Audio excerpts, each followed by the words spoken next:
Сайн уу манайхан. За өнөөдөр бүгдээрээ 2017 онд гарахтаа нэлээд шүүгүүлж байсан Жанхюг ахын гол дүртэн тоглосон Voice Image цувралын эхний парт 1-ийг сонсноо. Нийт 16 ангитай болохоор 5 юм уу 6 парт болох байх гэж бодож байна. Хүний амнаас ердөө хэдхэн минутаар хэмжигддэг алтан цаг. Бусдын сонсч чадаагүйг сонсож, гэмт хэрэгтний мөрийг дуу чимээгээр мөшгөх ер бүсийн сонсголтой цагдаа болон хайртай хүнээ цуврал алуурчны гарталтсан галзуу нохоо очид мөрдөгч хоёр хэрхэн хамтарч солонгосын хүнд гэмт хэрэгтнүүдийг мөрдөн мөшгөж гэмтэргүүдийг илрүүлж буй тухай харуулах Voice цувралаа одоо бүгдээрээ эхлүүлцгээе. Цас бодарсан сөүлийн орой. Хотоос нэлээд зайдуу хөнгөө гудамжинд бусдад зодуулсан бололтой нэг бүсгүй хөл нүцгэнгүйсээр хэнэгнээс зүхтаж байгаа бололтой шүү. Ийш тийшээ харан нэлээд айсан байх бөгөөд нэг газар нуугдаад нөхөрлөгөө залхтал нөхөр нь манай Жанхюг яг эд гэмт хэрэгтнийг барих гээд завгүй байсан тул эхнэрийнхээ дуудлагыг авсангүй. За тэгээд нөхөр нь утсаа авахгүй байхаар нь арга ядаад цагдаагийн шуурхай дуудлагын 112 дугаар руу залгах ба дуудлагыг нь манай гол дөр болох Кван Гонжу манавна. Одооноос Гонжу гэд дуудаа явчих. Бүсгүй бөхөчрөө хэлэн намайг нэг хүн алах гээд байна. Хурдан ирж авраач тээ гэж гуугаад хаягаа өгнө. Даанч сүлжээ нь орж гараад утсан тасрах ба Конжу буцаж залах гэж байхдаа бүсгүйг аюулд оруулчиж магад. Гээд болгоомжлон эргэлзэж байтал ахлах нь ирснэ. Чи чинь юу гээд байгаа юм бэ? Аливаа хурдан залгаадах. Гээд урдуур нь ороод бүсгүй рүү залгахчтэй юм да. Алуурчин бүсгүйг хаан алхаж байхдаа утасных нь рингтоныг сонсоод хаан нуугдж байгааг нь мэдчилгүй яах вэ? За ингээд явж ичоод цохиол унгалаа. Бүсгүй ч алуурчнаас амгуун миний хүү өвчтэй юм л да. Намайг өршөг өчтэй гэж гуйхад тэгээд яг гэж намайг уурлуулсан юм гэж нэг муухай нэгэд карманаасаа төмөр туухай шиг зүйл гаргаж ирээд бүсгүйн толгойг цогсоор угаад амийг нь хөнөөж өргөдөг. Энэ бүх үйл явдлыг сонсч байсан Конжууч цочирдон хэлэхгүй болоо явчнаа. Энэ үед Жанхүг мөрдөгч маань гэмт хэрэгтнүүдийг амжилттай барьчаад багаараа сүүжин унга магшаараа идэ суужтал ажлынхан дүү залгаад аха бэрэгч тантай ярьсан уу? Би одоо энхийн дөрөвт гарсан хүн амны газар байна л да. Нэг новш хүчирхийлэх зорилгоор гудамжинд дэвжсэн эмэгтэйг дагаад амьд нь өрсөн байна. Бэрэгч байж магадгүй юм шиг байна. Гэт хэлтэл Жанхүг эхэндээ тоглож байна гэж бодон эхнэрлүүгөө залгасан боловч утас нь олбогддгүй. За ингээд шал согтуу нөхөр хэргийн газар яваад иртэл хохирогчийг цагаан бүтээлгээр бүтээсэн эвгүй нөхцөл байдал угтдаг. Ингээд унж тусан байж явж очиод гарныхан зүйлтийг хартал яалтчгүй эхнэрийнхэн зүйлт мөн байна. Бүтээлгийн сүхэ хартал маргаангүй эхнэр нь байна. Жанхүгийн эхнэр өөрт нь хоол аваач өгөх гээд гарч яваад алуулчиж л дээ. Ийм амир дүр зургийг хараад тэр итгэхийг хүссэнгүй. Тэр чигтээ шоконд орж амнаас нь үгж гарч чадсангүй. За ингээд маргаашнаас нь хаасаагүй л цагдаагийн эхнэр зэрлэгээр алуусан тухай мэдээ гарч цагдаагийн дарга энэ бүх зүйлд хариуцлага хүлээж энэ хэрэгт хайн ажилласан бүх цагдаа нарт хариуцлага тооцохон амладаг. Мэдээж тэр өдөр бүсгийн дуудлагыг авснараа Конжу маань буруутсан байцаалт өгөөд хэрэгт орох төгчл байх шиг байна. Энэ үед Жанхюг эхнэрийн ажил явдлыг хийж байх үеэр ажлынх нь нэрээд эхнэрийг нь хөнөөсөө этгээдэг барьсан тухай альхва байранд харуул хийдэг өмнө нь гэмт хэрэгт нэлээд орооцолж байсан. Донжун гээд 20 орчим насны нөхөр болж таарна. Донжууны гэрийг шалгаж үзэхэд цуснаж болсон хувцалдсан бөгөөд шүүх шинжилгээгээр хувцсан дээр байсан цус Жанхюгийн эхнэрийн цус мөн болох нь тогтоогдсон тухайлдаг. Энэ мэдээг сонсон Жанхюгийн нүдэнд уур хилэн буцалж байсан бөгөөд явж очиод алчмаар байсан ч өөрөө цагдаа хүн яалтайч үлээ. Шүүх хурал дээр нь яваал очлоо. Тэгсэн Донжун гээд гөлисэн юм өөрийгөө өмгөөлсөн ч байхгүй, хүний нүд рүү ихцэлж харж чадахгүй суугаал байна. За тэгээд өмгөөлөгч нь болохоор манай энэ хүн тэр өдөр согтуу байсан. Юу ч санахгүй байгаа. Гэхээс өөр зүйл хэлсэнгүй. Харин прокурор Донжуныг ялахын тулд гэрээс нь олсон баримтуудыг дурдж байгаад гэрчээр Конжуныг оруулж ирсэн боловч Конжу энэ залууг алуурчин биш. Тухайн өдөр сонсон олооноос шалуур хоолойтой байна гэж авд юм да. Тэгснээ үргэлжлүүлж бүсгүйг алсан алуурчин өмнө нь манай авийг ч гэсэн алж байсан. Ярихтаа эрүүний ясна дуурдаг зуршилтай. Гих зэрэгээр хэлэхэд тэнд байсан хүмүүс бүгд гайхаад явчихна. Алуурчны тухайн өдөр ярьсан бичлэгийг дахин тоглуулахад тэр эрүүний ясна дуурдаг хэсэг нь огт байгаагүй нь Конжуныг гайхшруулах бөгөөд энэ бүхнийг сонсд хэлсэнгүү. Жанхюг босч ирээд энэ новшин гэрээс нь хэргийн уул мөр олцсон байхад чи юундаа өмөрөд байгаа юм? Мөнгө авцсан юм уу? Мэ гэх зэрэгээр шүүх хурлыг өмүүлж бөөм болно. За ингээд шүүгч шийдвэрээ танилцуулан нотлох баримт хангалтгүй гэж үзээд сэжигтнийг ямартай ч судлах бөгөөд энэ хэргийн дулаанаас болж Конжуг хэсэгтээ гадагшаа сурахаар явж 3 жилийн дараа эх орондоо буцаа иржээ. Конжугийн хувьд энгийн үнээс ялгаатай нь төрөлхийн маш мэдрэг. Онцгой сонсох чадвартай бөгөөд эргэн тойронд нь байгаа бүх дуу чимээг маш нарийн ялган сонсч чаддаг нь хараалч юм шиг бэлэг юм шиг. Энэ үед Жанхюг маань эхнэрийг нь алсан алуурчин баригдааг учир түүнээс хойш сэтгэлээр унж ер нь л аригтаар суусаар байгаад тушаал буурж эргүүлийн цагдаа болжээ. За тэгээд нэг өдөр хэсэг дээр нь эхнэрээ зодсон нөхөр баригдаж ирчээд гимшгүй тэр хавьд том дуграад харна барьж аваад нүдэл хайчлаа. Ер нь Жанхюг өөдгөө гэмт хэрэгтнүүд дээр хамаг уураа гаргадаг болсон бөгөөд хамтран ажиллагчид нь түүний энэ үйлдэлийг хаацаалах гэж камераж хааж байх шиг. Энийд Конжу цагдаагийн газар буцан орж шуурхай 112 дуудлагын төвийн дараагаар томилогдох ба тэр дөрөө Golden Time хэмээх багийг байгуулах хүсэлтэд дарга нартаа гаргадаг. Энэ багийн зорилго бол 112 шуурхай дуудлагын төв болон хүнд гэмт хэрэгтээ тэмцэх хилцс хамтран хэргийн газар 5 минутанд очиж 10 минутанд хэрэгтнийг барих асар хурдан баг бүрэлдэхүүн байх юм байна. За тэгээд мэдээж тэнд сууж исэн цагдаагийн дарга нараа Конжуныг шүмжлэн чи Америк явж ирчээд Солонгосын цагдаа нарыг дорд үзлээ. Энтергээд харна Солонгосын цагдаа нараа дуудлага аваад хэргийн газар ямар удаан очдгийг сануулж тэрнээс нь олж хэдэн хүн амнасаа алдсныг тоо баримтаар нэлэхэд нөгөөд нь бандсандаа дуугүй болж Golden Time багийг байгуулах хүсэлтийг зөвшөөрлөө. Энэ үед Жанхюгийн дүү дэшиг аха та ингэж хэрэгтнүүдийг зодоод байвал удахгүй ажилгүй болно штэ. Одоо та надад аригтарсаа ойлоод хүн шиг амьдрал та. Энтэр гэж ахтаа нилээн л анхаарал тавих юм. Тэгснэ бэрэгчийн иргэдээр гэрчээр орсон бүсгүй Солонгост ирээд бүр 112 төвийн дарга болчиж Америкт нэг хэрэг илрүүлсэн юм гинлээ. Тэгээд шагнуулсан юм бах уу. Гэт тэлтэл Жанхюгийн царай бараагаал явчихна. За тэгээд Конжу дээр явж очин уулзаад чи бүр ичигчгүй дарга болчоо юу. Яасан? Одоо бүр их мөнгө олох гэж ирээ юу. Энтэр гэжсэн Конжуг заамдаад бараг зодох нэ. Чи үнэхээр тэр дожин гэж нөхрөөс мөнгө аваад гадаад сурсан юм уу? Гээл орилж хашгирч байх үеэр хүн хулгайлагдсан дуудлага ирсэн сургаар Конжун хохирогчтой ярихаар өрөөлөгөө орноо. Гэтэл нэг бүсгүй маш айсан олоогоор нэг галзуу амтан намайг хулгайлчлаа. Хурдан авраарай. Энэ бүсгүй нэг хүнтэй чатаар танилцаад 100,000 вон өгнө гэхээр нь уулзахаар очиж л дээ. Тэгсэн тэр нөхөр нь нарийнхан удамжаар дагуулад яваад ахаар нь нэг л муу савин татаад за би боллоо харьлаа гэд явах гэтэл мэдрэл муутай нөхөр бүсгүйг үстэж аваад чирж гулчиж оруулж байгаад баахан зодж байгаад хорцсон байгаа нь. Бүсгүйн байршлыг тогтоох гэж оролцсон ч виртуал сим карттай болохоор яг нарийн байршлыг нь тогтоож чадсангүй. Инхёндун гудамжны цамхгаас 2 км-ийн радиуст байгааг л мэдэж байлаа. Иргэн тойронд нь юугааг асуухад шалан дээр нь илс тоосго энтер байна гэж хэлэх бөгөөд баригдаж буй барилга байх магадaltaй болоо явчихнаа. За тэгээд нөгөө нөхөр чинь барилга руу орж иж байгааг сонсоод тэнд байгаа тоосгыг цонхороо гаргаа шичих гэж хэлэхэд бүсгүй хэлснээр нь л хэлээ. Ашгүй алуурчин гадаа чимээ гарснаар газагшаа гарч манай бүсгүйд зүхтаах хугацаа гарч ирнэ. Конжу тэр дөрөө цагдаа нарыг бүсгүйн байршил руу явуулах тушаал өгөхөө Жанхюгчээс тушаал өгнө. Гэтэл Жанхюг урлаа орж ирээд чи хэн болоод надад тушаал өгöd байгаа гэд маргаад ихэлсэн ч бүсгүй аврах чимээг сонсоод эхнэр нь бодогдсон аюулд орсон бүсгүйг аврахаар яран гараалгүй лээ. За тэгээд Конжу бүсгүйгээс ирэх замдаа юу харсан гэж асуухад тоглоомын талбай харагдсан. Бас өнгөнгийн зүйл харагдсан гэдэг хариу өгнө. Конжу тэр дөрөө цагдаа нарт энэ мэдээллийг дамжуулан бүсгүй байгаа байршилд багаар ойрцоорл байв. Гэхдээ энэ үед Конжугийн чихэнд бүсгүйн цаана ямар нэгэн зүйл тогтмол эргэж байгаа чимээ сонсогдсон. Яг юу байж болох вэ? Гээл гайхаа байжлаа. За тэгээд Жанхюг хэргийн газар 3 минутын дотор очин тэр хавьд байсан сэжигтэй газруудыг шалгаж эхэлсэн ч бүсгүй байсангүй. Энэ үед бүсгүй хэрэгтэн гараад явцсан учраас би буулаа. Гэхдээ Конжу хэрэггүй эрсдэлтэй гэж хэлсээр байтал доошо бууж байхдаа санаандгүй уцсныхаа оосрыг унгачнаа. Энэ үед нөгөө эргэтэн чинь буцаад орж ирж таарах ба хэрэгтэй орж ирэхийг сонссон Конжу шууд нуугд гэж хэлээд үргэлжлүүлэн хэргийн газрыг чагнасаар л байлаа. Гэтэл хэрэгтэн гартаа ямар нэгэн зүйл барьсан хананд хавсраад байгаа чимээг нилээн сонсож байгаад төмөр алах болохыг нь олж мэдэх ба сарын өмнө төмөр алахаар хүмүүсийг нүүр нүдгүй цохин асан яриг гарсан ба тэр хэргийн сэжигтэй уул нь баригдсан штэ. Яагаад энд явж байдаг вүлээ гэж гайхаж байгаад нэг бол цагдаа нар буруу үнээр баривчилж эсвэл алуурчин оргож гэсэн дүгнэлтэн төрнө. Энэ Жанхюг тэр гудамжинд байдаг хуучин цэцэрлэгийг сэжиглэн яваад орсон боловч дотор нь барилгачид хоол идээд сууж идэв. Нөгөө алуурчин чинь бүсгүйг орхичиж гэж бодоод хамаг зэвсгээ аваад зүхтаах гэж байхдаа шатан дээр үлдээсэн оосрыг нь хараад бүсгүй байгааг нь мэдчихнэ.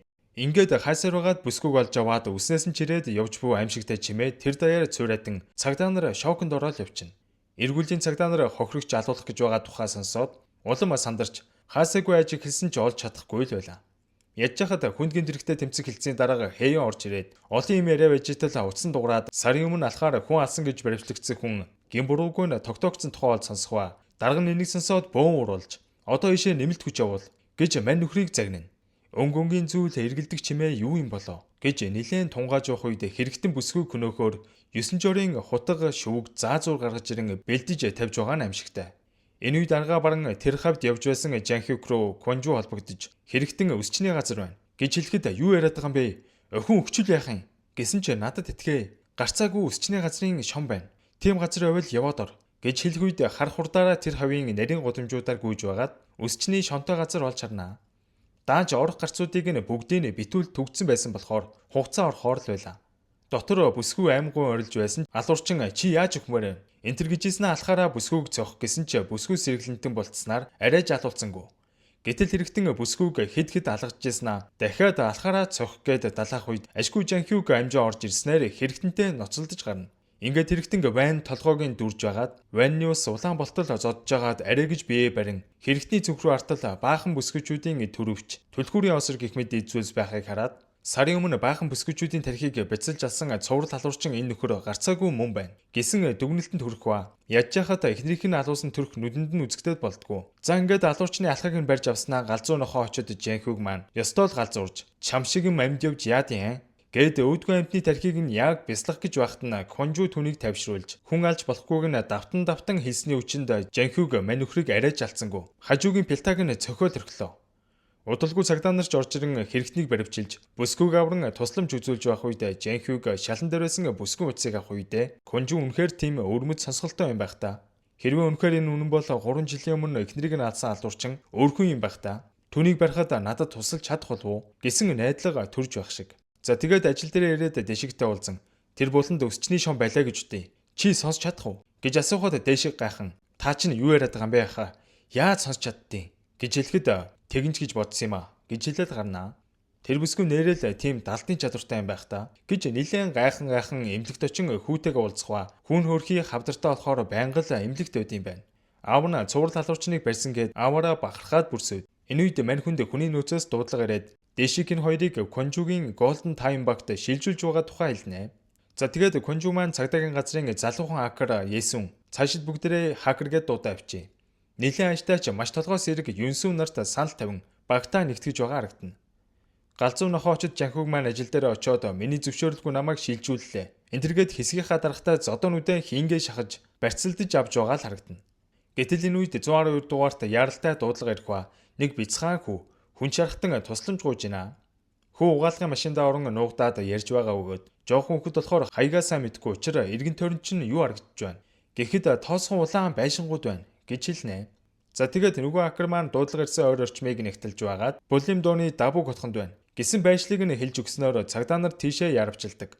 Хүүгийн амьсгаа маш цул байгааг сонсон Конжу тэр дороо шуурхаа зарлан Жанхюг руу холбогдсон хэргийн газар руу явахыг тушаахад мань хүү урлан би чиний тушаалаар ажиллахгүй тэгж байснаас цагдаагийн газраас гарсан дээр гэж орилж байсан ч хүүхдийн амнаас аюулд орсныг сонсоод тэр дороо гүүгээл гарах юм да. Гэтэл энэ үед хүүгийн ээж нэг хүн рүү залгаснаа хүү зухчиж гэж ярьж байгаа арга тухайн энэ үед цагдаа нар дабуу готхон дээр ирсэн ч тэнд өчнөө улаан тоосгон байшин байна. За тэгэхээр нь үүдний харуулаас хүүхдэд зоддог хүчирхийлдэг айл байдгүй гэд асууж явах үед тентхийн оршин суугч нар 104 тоотод хүүхдэд байнга зоддог нэг хүүхэн байдیں۔ гэж хэлснээр манай хэд яваад ортол дотор нь хүүхэд үлээд шүү. Хаалгын нэвдэж яваад ортол ээж нь хүүгээ хоол идсэнгүй. Гитсэн загнаад уйлуулсан байж идэв. Буруу айлдаа орж ирснээ мэдсэн манай хэд буцаал гадагшаа гарлаа. Энэ үед хүүгийн бие нэлээд муудан дуун цаашаага орцсон. Ярих ч чадалгүй болсон байсан ч хүүгийн орилсон ямар нэгэн хөгжим ихшиглэх чимээ гарнаа. Гэтэл хүүгийн ээж балкон руугаа гарч ирээ хартал угаалгын машины цоргоноос цусгоожж байгааг хараад хүүгээ олоод авчилгүй яхав. За тэгээд хүүг хүчээр угаалгын машинаас гарган чирж гултчиж эхлэх үед энэ чимээг сонссон манай хэд бүр биеийг нарцааж Жанхюг ямар нэг юм хийгээчтэй хэмээн Конжу тэлхэд тэдний цонхон дээр ямар нэгэн зүйл байж магад эгшигт хөгжим ч юм уу сайн хай гэж хэлээд манай хэд тэр хавийн цонхнуудыг ажиглаж байгаад нэг айлын цонхон дээр салхин хонх байгааг олж хардаг. Энэ үед нөгөө галзуу хүн чинь бараг хүүхдээ алах гээд байгаа юм аашийн. Хутга антер барьсан байх үед нь Конжу уцаараа түүнд хандан удахгүй цагдаа нар очиж байгаа. Чи юу ч хийсэн баригдана. Ментэргээд нэлээд цаг хожиж байгаа л харагдана. Энэ бүсгүй алдчихгүй хэн нэгний дарамтанд орсон мэт сэтгэл санаа нь өмөрсөн байгааг анзаарсан Конжу үүний ард ямар нэгэн зүйл нуугдаад байна гэдгийг анзаардаг. За ингээд манай хэд гэрлүүн яваа ортол мань бүсгүй ганцаархнаа сууж ийн. Хүүг хаануугааг асуусан ч юу ч хэлсэнгүй. За ингээд бүсгүйг баривчилж аваад машиндаа суулгах үед дахин Конжу залгаж нэлээд ярилцсан тайвшруулж байгаад яг юу болсныг асуухад энэ бүсгүй багада аавдаа нэлээд зодуулж дарамтанд өсснөөс болоод сэтгцийн асуудалтай болчих л дээ. Тийм ч болохоор бүр 3 хүүхэд өргөж авсан ч нэг настай хүүхдүүдийг нь алахын алаад хордуулахын хордуулсан. Саяны өгчөөс настай аваад явсан. Гэд учир нь олдохгүй юм яриад эхэлтийн. Энэ талаар шууд л Жанхюг тэлэх үед манай хүн үүдний хамгаалагч дээр гүйж очиод энэ аваар хүүхэд дагуулсан настай харагдсан уу? Ер нь энэ хавьд хүүхэд нуучгаар зөөр гарааш энэ төр байна уу гэж асуухад хамгаалагч түүнд нэг уухан өгөөд хажуугийн 9-р байранд хүмүүс юм хадгалдаг нэг зөөр бий гэд дагуулад явдаг. Зөрлөө буугаад удалгүй Жанхюгийн толгоо нэргээд биеийн татганаад унаад өгнө. Тэгсэн энэ хамгаалагч өвгөн чинь бүсгүйг багтана зодож тарчлаадаг байсан эцэг нь байсан бөгөөд охинтойгоо нийлж хүүхэд үрчилж аваад хүүхдүүдийг хордуулж алдаг гаж нөхөр байсан юм байна. Гэхдээ гол шалтгаан нь хүүхдүүдийг амь насны даатгалд хамруулж агаад алсныхаа дараа даатгалаас их хэмжээний мөнгө авдаг бүр аз тэтгэр шиг нөхдүүд байж. За ингэж хэлчихэд Жанхюгийг ч бас алах санаатай хортой бодис шахах гэтэл Жанхюг өвгнийг түлхэн унгаагаад карманаасаа уцаа гаргаж ирж харуулхад ярьсан яриаг нь бүгдийг бичсэн байна. Жанхюгд хор өгөх үед нь яг уух гэж байхдаа хогийн савнд нь мэдээ алдуулагчийн сав байхыг хараад балгасан жүсээ тэр дор нь нулимай тайчилдэ. За ингээд өвгнийг баривчилж аваад хүүг хаанаагааг асуусан ч зөвүүн юм чинь юу ч хэлдэггүй шүү. Тэгэхэр нь конжур яриад ид шидэ гаргаж хүүг олж өг гэж хэлэхэд конжур станцаа дээшээ барил гэж байна. Энэ үед хүүг хэдий сүлдсэн байсан ч аврал ирэн гараараа зөөлхөн тогших чимээг конжур сонссноор Жанхюгд нарийнхан коридороор урагшаа яв гэж хэлэхэд мань хүн чи хэлснээр нь нилийн явж итэл наана зогс. Яг хажуу чинь хүү байна гэж хэлсэн чи цементийн аннаас өөр юу ч байсангүй. Жанхюг гайхаж чи чинь юу яриад байгаа юм бэ? Энд битүү ханал байна штэ. Гэхэд яг наан чинь байгаад байна. Гэсэн болохоор тэнд байсан алхахыг авч ханыг сэтлэн харахад нэрэл хүүг төмөр торон дотор хордсон байд юм да. За ингээд Жанхюг хүүг авран эмнэлгийн тусламж үзүүлэх ба тэр хавийн оршин суугчид гараад ирсэн хэрэгтэн байрны харуул байсныг мэдэн жигжүг хийцгэнэ. Энэ адгийн амтан сэтгцийн өвчтөй охин ашиглан бяцхан хүмүүсийн амар тоглож мөнгө олж байсан хэрэг инхүү дуусч энэ нөхөр шүүхээс бүх насаараа хоригдох ял сонсноо. Удалгүй Жанхюг конжутай уулзаж конжугийн онцгой чадрын талаар асуун энэ хоёр анхудаа 50-аар ярилцдаг. Конжу түүнд бүхнээ хэлэх ба 2014 оны 11 сарын 25-ны өдөр конжу 112-т ажилд ороод яг 7 хонжидл нэг дуудлага ирсэн бөгөөд нэг бүсгүйг хүн дагаад алах гээд байна гэж хэлэхэд хамгийн ойроосон эргүүлийн цагтаа нь конжугийн аав эжилдэ. За тэгээд конжугийн аав алуурчныг хараад ардаас нь хөөх гэсэн боловч нас өндөр болсон хүн амьсгаан дээр дор орд авцаад барьж чадсангүй. Гэтэл удалгүй нэг костюмтэй залуу хажуугаар нь зөрөгтөө гар нь цус болцсон байхыг хараад хэрэгтэн мөн байна гэж мэдээд барих гэж оролцсон ч алуурчин аавыг нь төрүүл цогч унгаагаад төмөр тухаагаар толгойг нь бяцлан асан байгаа. Тэгээд зогсохгүй бүр өгцөн байхад нь нэмж хэдэн аргуудаа цогсон гэж байгаа. Тэгчээд станцаар нь үдж байгаа юм шиг инээсэн бөгөөд яг тэр үед ирүүнийх нь ясна дуурах чимээ гарсан юм байна л да.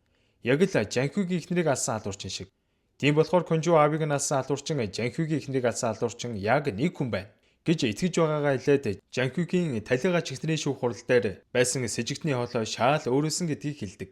Шүүх хурлын дараа цагдаа нар конжутай уулзаад энэ налгын талаар янз бүрийн ярихгүй байхыг хатуу сануулсан тухай хэлээд энэ хэргийн ард цагдаагийн том албан тушаалтан байж магад гэсэн таамгийг төвшүүлэхэд Жанхюг түүнд дахиад итгэсэнгүй. Тэгвэл яагаад тэр Донжун гэж нөхрийн гэрээс миний эхнэрийн цустай хувцс олдсон юм? Тэрийг юу гэж тайлбарлах гээд байгаа гэж уурлахад жинхэнэ алуурчин Донжун хоёр тохиролцсон байж тараа. Тийм болоод хэргийн цустай хувцас тэдний гэрээс илэрсэн байх гэж хэлэхэд Жанхюг үнд итгэхийг хүссэнгүй.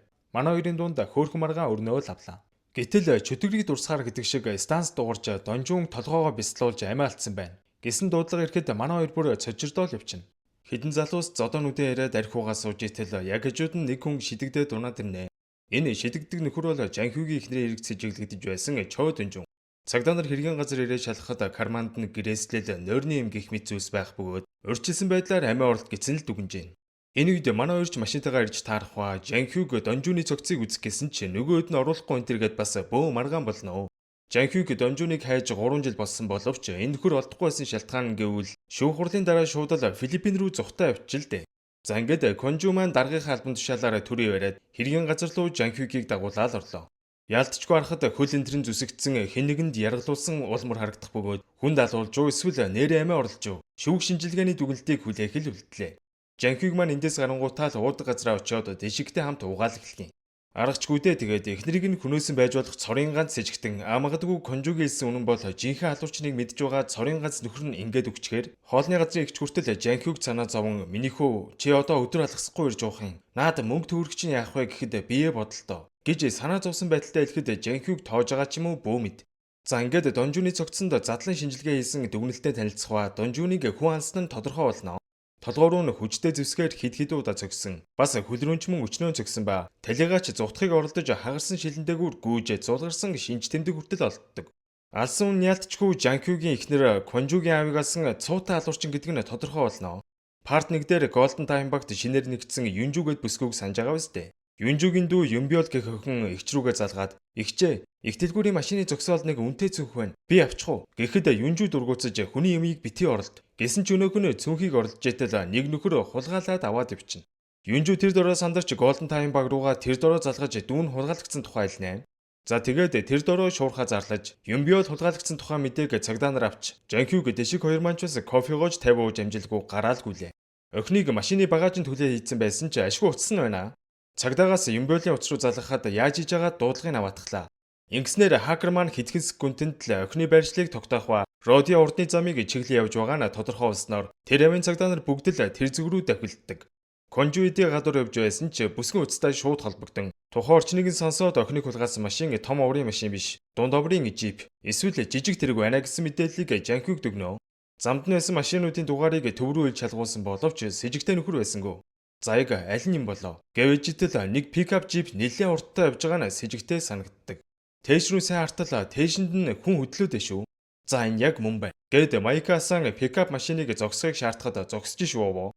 Энэ үед хакер маань пикап машины дугаарыг хийж шалгаа үзтэл эзэмшигч нь Юмбиолын хуучин найз залуу байж таардаг. За энэ гарцаагүй хэрэгтэй мөн бай. Гэд бууга гарган машинаасаа бууж ирэхийг шаардсан ч өнөөх нь хаазаа гიშгээд манай хоёроос зүхтаад эхэлд юм да. Нөгөө хоёр маань тэр дөрөв машиндаа суугаад ардаас нь хөөж ихэлсэн ч салгалаад нэг том ачааны машинд мөргүүлээд юун хэрэгтнийг барих өөрсдөө арайч үгцэнгүү. Охин алга болоод овоо хэдэн цаг өнгөрсөн байх бөгөөд охины эмээ уйлж унтсаар цагдаа дээр ирэн охиныг нь олж өгөхийг ойлонгуйж явах үед хажууд нэг залуу зогсож гинөө. Юмбиолын найз залуу юм гин. За ингээд цагдаа нар хуралдан Юмбиолыг хулгайлсан гол сэжигтэн бол Юмбиолын хуучин найз залуу гэдгийг зарлаж Юмбиолын найзуудаас мэдүүлэг авахад хуучин найз залуу нь их хартай. Ер нь бүтгүү нөхөр байсан тухай мэдүүлэг өгдөг. Гэхдээ Жанкюг одоогийн найз залуу Сэжүнээс нь ч бас мэдүүлэг авах ба Юмбиолд өөр уулздаг залуу байсан эсхийг нь асуухад тэмхэн байгаагүй л гэж авч байна. Жанкюг Сэжүнээс мэдүүлэг авд дуусчаад Конжутай уулзсан Юмбиолыг хулгайлсан машины камерын бичлэгийг харуулад энийг жолоодж явсан нөхөр Юмбиолын хуучин найз залуу биш байна. Тухайн үед намайг харахад хамаагүй махлаг залуу байсан. Гэтэл Юмбиолын найз залуу турхай гэжийн залуу байна шүү дээ гэж Конжут хэлдэг. Энэ үед цагдаа нар Юмбиолыг хулгайлсан машиныг олж тогтоон яваад очтол хэргийн сэжигтэн Юмбиолын экс найз залуу амиа орлсон байдалтай олдсон ч Жанкюг энэ бол амиа орлт биш байна, аллаг байна. Өөр газар алчаад энд авчирж тавьсан байна гэсэн дүгнэлтийг гаргадаг. Харин нөгөө талд Конжу маань охины бичлэгийг дахин сонсож байгаад ард нь ямар нэгэн төмөр зүйл хавсрахыг сонсоод хэрэгтний багажинд нь хурж байсныг олж мэддэг. Конжу шууд л Юмбиолын одоогийн найз залуу Сэжүнийг хардаж эхлэх ба цагдаагийн газар хальт тарах үедээ өмд нь шороо олцсон байсан сэжигтэй санагдан хакерт Сэжүнийг судал гэсэн үүрэг өгөөд өөрөө мань нөхөрлөө залгаад Юмбиолын эмээд юм өгөх гэсэн гэдэг нэрийдлэр машиных нь багажийг онгойлгуулсан ч хурж байсангүй. Энэ үед хакер Сэжүний сошиал хаягуудыг шалгаж яваад мань нөхөр сүүлийн хэдэн жил охид бүсгүйчүүдийг нь үцгэлж зураг бичлэгийг нь хийснийг олж мэддэг. Конжу Сэжүний машины багажинд шорооны үлдэгдэл байхыг хараад ер нь сэжиглэн нэмэлт хүч дуудах санаатай ажил руу орох завдалгүй хакер станцаар Сэжүнээс хурдан олдоорой. Наад чинь мэдрэл муутай амтан байш шүү гэж хэлснээр даргыгаа аюулд оруулчихд юм да. Нөгөөг чинь тэр дороо л худаг гаргаж ирээд Конжуг сөрдүүлж эхлэх ба амнаас аппарата авснаа эрүүгээ дугарган миний холоог одоо таньж гин үү гэж хэлэх үед Конжу шууд л сонирн болоо явчихлгүй яах вэ? Жанкюгийн ихнэр өөрийнх нь аавыг алсан алуурчин энэ бацаан юм байх та гэж гайхах зэрэгцэж байсан ч цагдаа хүн гэсэндээ нэг өшөглөөд мань нөхрийг унгаагаал авна. За ингээд яг баримтчилтгийн даваан дээр ардаас нэг махлаг нөхөр гарч ирээд Конжуг зөхиод унгаачдیں۔ Ингээд Конжу станцанд хариу өгөхгүй болсноор цагдаагийнхан шуурхаа аван Конжуг хайж эхэлнэ. Конжуг авч явсан байж магадгүй замаар явж байхдаа Жанкюг нэг бүтгүү гарлуу залгаад бас л дарамтлцсан авж гин. Инхүүний уулзраас татврын төв рүү явдаг нууцсан байдаг да. Чиний яаралтай үедээ явдаг зам. Гэсэн чинь аха тийм байхгүй энэ төрөл гэж байна. За чи аятайхан байгаарай. Би дараа очиж байгаад чамайг лөврийн эргээр чинь барина шүү гэж айлгахад өнөөр тийштэй. Танд дарамтлуусаар байгаад бүр мартамхай болчих. Гэд нууц зам зааж өгж байх жишээний. Хакер Жанкюг руу холбогдож Сэжүн гэж тэр нөхөр багада гэр орноо шатааж байсан ч 18 хүрээгүйгээд хүүхдийн засан өмгөжүүлэхэд сууж байсан. Бас насанд хүрснээс хойш охтуудын нүцгэн нууц бичлэгүүдийг хийж байгаад хэд хэд баригдж байсан тухайн мэдээллийг өгнө. Энэ үед Сэжүн нөгөө махлаг нөхөр хоёр чинь хотоос нилээн зайдуу очсон. Газар ухаад Конжуг маань амьдаар нь болох гээд байж идэв. За Жанкюг маань нууц замаар явсаар яалтчгүй гэмт хэрэгтнүүдийн явсан замыг олчлоо шүү. Ингээд нэмэлтгүйч дуудчихад Конжуг аврахаар араас нь явхаа. Энэ хоёр Конжуг шуудатай нүхэн чидснээ шууд амьдаар нь булаад гэлт юм да. Хаач Жанкюг маань амжиж ирсэн ч станцын дуграад нөгөө хоёр чинь мэдчихдэг. За ингээд энэ хоёр машиндаа суун зух тухай Жанхюг тэр дороо л шороог ухаж ашгүй нэг Квонжуг гаргаж авдаг. Дахиад жоохон дутсан бол Квонжу амнасаа ч алдах эрсдэлтэй байлаа. Энэ үед дүрсэлэгдэн Юмби бол нүдэнийгээ артал хосуудын буудал хэмээр нэг ягаан улаан өнгө алгасан өрөөнд сэрэх бөгөөд орыг нь тойруулаад 3 камер бэлдээ тавьчих. Гэтэл найз залуу нь гарч ирэхэд Юмби бол бүр гайхаж "Та чинь яаж байгаа юм бэ? Намайг тавиад явуулчихал та. Мөнгө хэрэгтэй бол би мөнгө өгье" гэж хэлэхэд Сэжүн уурлаж "Бичлэгийг чинь хийнэ. Чамайг од болгон заа юу?" Энтэргээд Юмбиолоор насан туршидтын бичлэг хийх гээд чичрээд эхэлдэг. Гэхдээ Сэжүнтэй хамт байгаа махлаг залуу цагдаа нарт баригдана гэдэгтээ санаа зовон "Хамгийн аваад эндээс зайлцгаая. Үгүй бол миний хувийг өгөх. Би явлаа." Энтэргээхэд Сэжүн уурлаад мань хоёр хоорондоо маргалдаад эхэлдэг. Хурдан мөнгийг маань өгөөтхөө гээд хутаг гарган сөрдүүлэхэд Сэжүн мань нөхрийг барьж аваад ноцолдож байхдаа махлаг нөхрийг хутгалан хөнөөж орхино. Энэ боломжийг ашиглаад Юмбиол зугтах гэж оролдсон чинь нөгөө адгийн амтан чинь хаалгыг хаа зогсоод охины амийг ухаан алдуулагч Чингөө ойсоо алчураараа дарсаар угаад ухаан алдуулаад унах чинь. Ингээд Юмбиолыг чирэн харанхуй коридороор явж оддог. Энэ үед цагдаагийн хэлцээр байгаа хакер хэрэгтнүүдийн өмнө оруулсан бичлэгүүдийг янз бүрээр хайж үзсний эцэст бичлэгээ эдэг байршлыг нь олж тогтоох ба цагдаагийн газраас өмнө зүгт уулын бэлд барилах сургууль байж таарна. Үүнийг сонсон Юмбиолын их Жүнсүн бүр шоконд орох ба эдний аав нь тэр сургуульд багшилдаг байсан бөгөөд алуурчин энэ газрыг санаандгүй сонгоогүй зоригтой сонгосон болж таардаг. Өөрөөр хэлбэл Сэжүн ангийнхаа багшийн охиныг албаар сонгож өшөөг авч байгаа нь энэ юм байна л да. За ингээд хэргийн газар руу Жанхюг Квонжу хоёр маань яаран давхих ба явж очиод нөгөө өрөө рүү ортол Юмбиол хайсангүй. Махлаг залуугийн цогцол байв. Ингээд Квонжу 3 давхрыг Жанхюг 4 давхрыг шалгахаар дээшээ гарнаа. Квонжу 3 давхрын өрөөнүүдийг нэгжээ явж байхдаа зөөлхөн амьсгалах чимээ сонсоод чимээ гарах зүгийг даган явсаар Юмбиолыг бичиг хэргийн шкафанд нуусан байхыг олдог. Юмбиол чаваас аврагдсандаа баярлан хилам нь ээдрээ байж байх үеэр хаалган гоох чимээ гарахаа эргээд хартал хэргийн эзэн Сэжүн гигийн дүрээрээ ороод ирсэн зогсож байна. За ингээд бүгдээрээ Сэжүн яагаад энэ бүхнийг хийх болсныг хамтдаа сонирхцгоё. Сэжүнийг дунд сургууль байхад нь аав нь хүн дээр өвдөж ээжийнх нь орон дээр ар гэрээ амьдрал нь бууж л дээ. За ингээд ар гэрээ тэжээхийн тулд Сэжүний ээж энэ тентхийн газруудаар явсан даатгалын бүтээгдэхүүн сурчилж эхлэх ба тэгтээ хамгийн гой дээр тавин залуусын нүдийг унгаж сэтгэлийн хөдөлгөж байж бүтээгдэхүүнээ зардаг байж л дээ. Яаж яхад үүнээс нь болоод найзууд нь хүртэл ээжийг нь биеийн үнэлэгч гих зэрэгээр 9 жороор хэлж эхэлсэн ба ээжигийн өмөрж найзуудтайгаа хүртэл нудраг зөрүүлээд амждаг байв. Ар гэр нь асуудалтай байгаа хүүд ганц сайн ханддаг байсан хүн нь тэдний ангийн багш Юмбиолын аав байж л дээ. Юмбиолын аав Сэжүнд төрсөн өдрөөр нь камер хүртэл бэлэглэж байсан бөгөөд Сэжүн энэ камераараа ёстой л 9 жорын бичин цагийг өнгөрөөдөг болно. Ингээ нэг өдөр сургууль дээрээ бичлэгээ явж итэл ээж нь ангийнхан багштай нялууран сүүлэрж байхыг харж өрхт юм да. Тэгэд бүр болоогүй. Өвчтөө нөхрөө муулж хүүгээ хүртэл гай болсон амтан. Гих зэрэгээр багшд нь ам хураагүй муулж байхыг сонсоод Сэжүн ээждээ үнэн голоосоо гомдсон юм байна. Удалгүй аав нь ч өнгөрж нэг өрөө Сэжүн ээжигээ үзэн ядахта өрөөнд нь гал тавин ээжиг амьдаар нь шатаан хөнөөсөн байдаг. За тэгээд энэ бүх явдалд ангийн багшаагаа буруутхан бага охиноос нь өшөөгөө авах гэж байгаа царай нь энэ юм байж. Тэгснэ утга бариад Квонжуг алах гэж дайрсан ч цагтаа хүн шүү дээ. Юу гэж тим амаар утгалуулах бас л нэлээд үзэлцлээ. Дааж гар ойсон яаж чадахгүй байсан учраас гэмт хэрэгтний сэтгэл зүгээр тоглохоор шийдэж чи бол арчаагүй амтэн. Чиний ийм байгаа чинь чамтай л холбоотой заа юу. Чи удахгүй шоронд орно. Тэгээд тэндээ ялцарч өхнө. Гэх зэргээр овоо цаг авч явах хооронд Жанхюг тустаас их чимээнээр 3 давхар руу буугаал ирлээ. Гэтэл энэ нөхөр сургуулийг тойруулаад химийн бодисуудаар тэсрэг бөмбөг бэлдээд тавьсан байдیں۔ Тэгснээ бүгдээрээ хамтдаа өхнө. Би ганцаараа өхгүй. Энтергээд солиорж байхад нь Жанхюг буугаа чиглүүлсээр орж ирэх ба наадхаа газар тавь. Гэд анхааруулж байх хооронд өнөөгч нь нэг лонхтой бодис авч идснэ. Сургуулийн дээвэр рүү гараад гүйчлээ. Жанхюгчаас араас нь гарч гүөх ба Квонжу станцаар Есүнтэй холбогдож дүүн амьд мэд аврагдсан тухай хэлж ихжийнхэн сэтгэлийг ашгүй нэг амраадаг. За ингээд Жанхюг дээвэр дээр гартал өнөөгч нь би энэ сургуулийг дэлбэлээд хайчих шүү аа. Нөгөө хоёр бүсгүйгээ авармаар байвал наад буугаа газар тавь. Гэд бахаар нь хийснээр нь л хийлээ. Тэгээд бууг нь авах гээд тонгоох үед тэсрэг бөмбөгнийх нь удирдлагыг өшөглөөд холдуулж чаднаа. Өнөөгч нь буугаа чиглүүлээд чи сая доор томроод байсан. Одоо ингээд миний өмнө гөлгөнж байгаа биз дээ. Гэд бахаар нь чи чадах уу? Чам шиг арчаагүй юмнууд чаддгүй юм гэж хэлэхэд нөгөөч өөрийгөө би бол хохирогч манай ээж манай ангийн багш гээд тэр заваа юмнуудыг харсан болохоор л би ингэж байгаа. Энтергээд солиорж байхад нь Жанхюг нөхрийн бууг булааж аваад хид хид гөвшөөл хайчлаа. За тэгээд манай хүн мань нөхрийг цус нүчтээр холжоод сургуулийн дэврээс шиднэ гэж айлгахад мань нөхрийн амиа алтхаас айж байгааг хардаа. Чи олон эмэгтэйг доромжилж гомдоосон. Бүгднгээс нь гимшиж амьдэр. Бас ээжээсээ ч гисэн гэж хэлээд мань нөхрийг цагдаа нарт хүлээлгэ өгнө. Юмбиол чөөрхийн өөрийг нь амарсан цагдаа нарт маш их баярлаж ирээдүйд өөрсдөө адилхан цагдаа болмоор байгаагаа хүртэл хэлнэ. Нөгөө нөхөр чинь цагдаа нарт баригдсан явж явах үедээ би өвхвөл миний өхөн хорвоод орь ганцаараа үлдэнэ гэдэг үгийг бовтнох үед Конжу энийг сонсоод бүр шок. Яагаад гэхээр аав нь алуурчинд алуулах үедээ энэ үгийг хэлэн аймгууж байсан юм байна л да. Тэр дөрөө Сэжүүн дээр очин ахиад хэлээдэх. Чи наад үгээ яаж сонссон юм? Алив хэлээдэх гэхэд цастай шөнө би бичлэг хийгээ явж итэл инхёны гудамжинд нэг хүн настаа цогдааг зодж исэн. Тэгээ бүр гартаа төмөр тухайтай байсан. Бас эрүүний ясан дуурч байсан гэж хэлэхэд Конжу алуурчны царайг харсан уу гэхэд их тод харсан. Хэрвээ та миний ялыг хөнгөлж өгнө гэвэл тэр өдөр хийсэн бичлэгээ өгье. Гэд ярилцаж байтал нөгөө цагдаа нар чинь хэрэгтнийг авч явна гэж дундуур нь орж ирээд яриаг нь тасалдаг. Конжууд одоо л жинхэнэ алуурчныг барих итгэл найдварын оч асаж Жанхюгд энэ талаар дуулган манай хоёр төв байрандаа байчиж байгаад энэ нөхөртөө тухтай ярилцахаар шийдэн цагдаагийн цувааг даган явна. Америкт 3 жил байхдаа би өдөр болгон алуурчны хоолойг сонсдог байсан. Ганц гэрчээ саяхан алуулсан. Одоо энэ залуу бидний найдвар болчлоо. Гэхэд Жанхюг тайвшраа. Төв дээр аваачаад угаасаа байцаах хангалттай хугацаа бий. Гэд явж явах үед урд нь явж байгаа цагдаагийн машины бензин дуусч идэм да. Уул нь өглөөхөн л дүүрэн байсан да. Гэд гайхсан үед шатхуун түгээг үрлээ явж явах замд ядж хахад машины шалан дээр нь гавны түлхүүр байхыг Сэжүү харчин.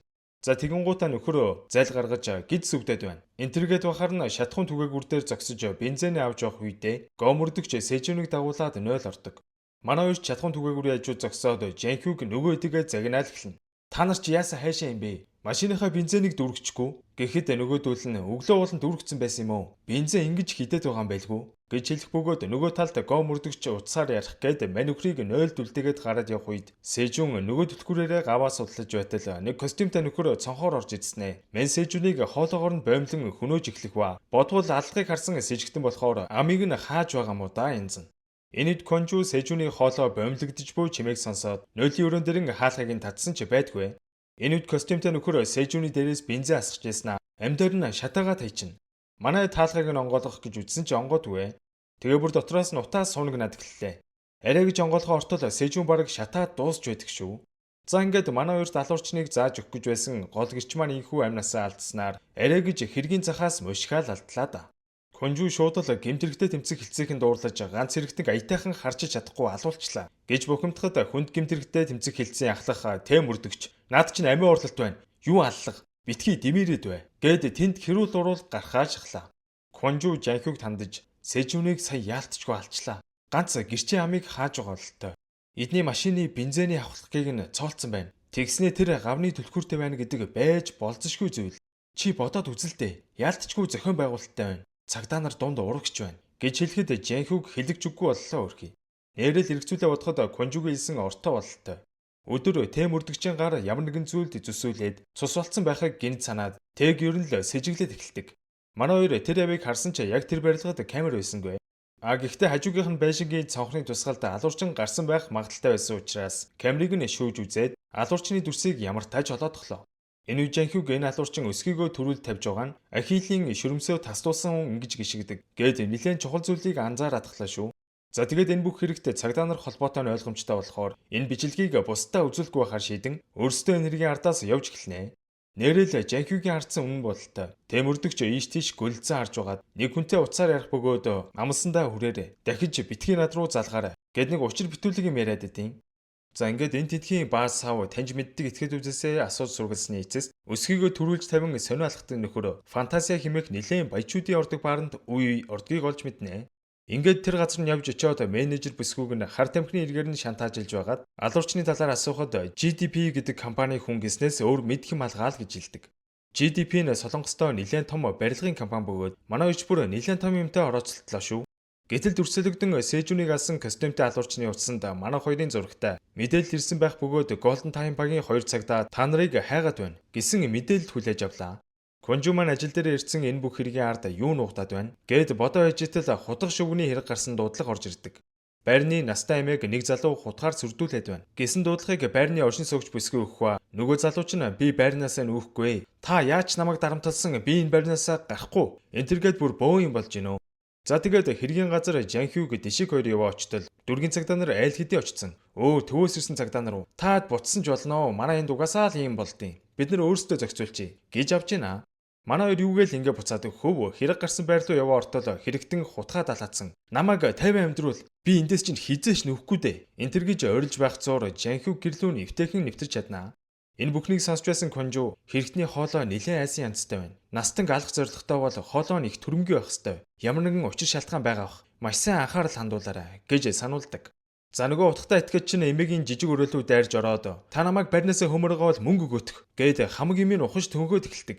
Эмээ ч мань нөхрийг өрөөнөөсөө гаргах гэж тэмцэлдэж байх үед Жанхюг орж ирээд баривчилж авдаг. Гэтэл мань нөхрийн барьсан байсан утга нь хуурамч хутга байсан бөгөөд Жанхюг бүр гайхаж чи чинь яах гэж ингэсэн юм бэ? Гэтэл мань залуу аха би зүгээр эмээг айлах гэж ирсэн юм аа. Миний гэрээ дуусахад дахиад жил дутуу байгаа. Гэтэл энэ эмээ шууд л байрнаасаа хөөгд эхэлсэн. Тэгээ бүр өдөр болгон намайг дарамтлаад байсан чинь би яах юм гэж уйлан дуугараад эхэлдэг. За. Тэгээд хилцээр очиж байгаа дэлгэрэнгүй яриараа чи. Гээд авж гарахын оронд өнөөгч нь цагдаа нараас зүхтаан жижиг өрөөлөнд гүйж байхдаа шкаф руу арснаа орилон явчихт юм да. Цагдаа энэ шкафын дотроос намайг хүн хараад байна. Гээд балаараад ахаар нь чи чинь юугаа яриад байгаа юм бэ? Гэтэл тэнд хүний цогцсон байна гэж авнаа.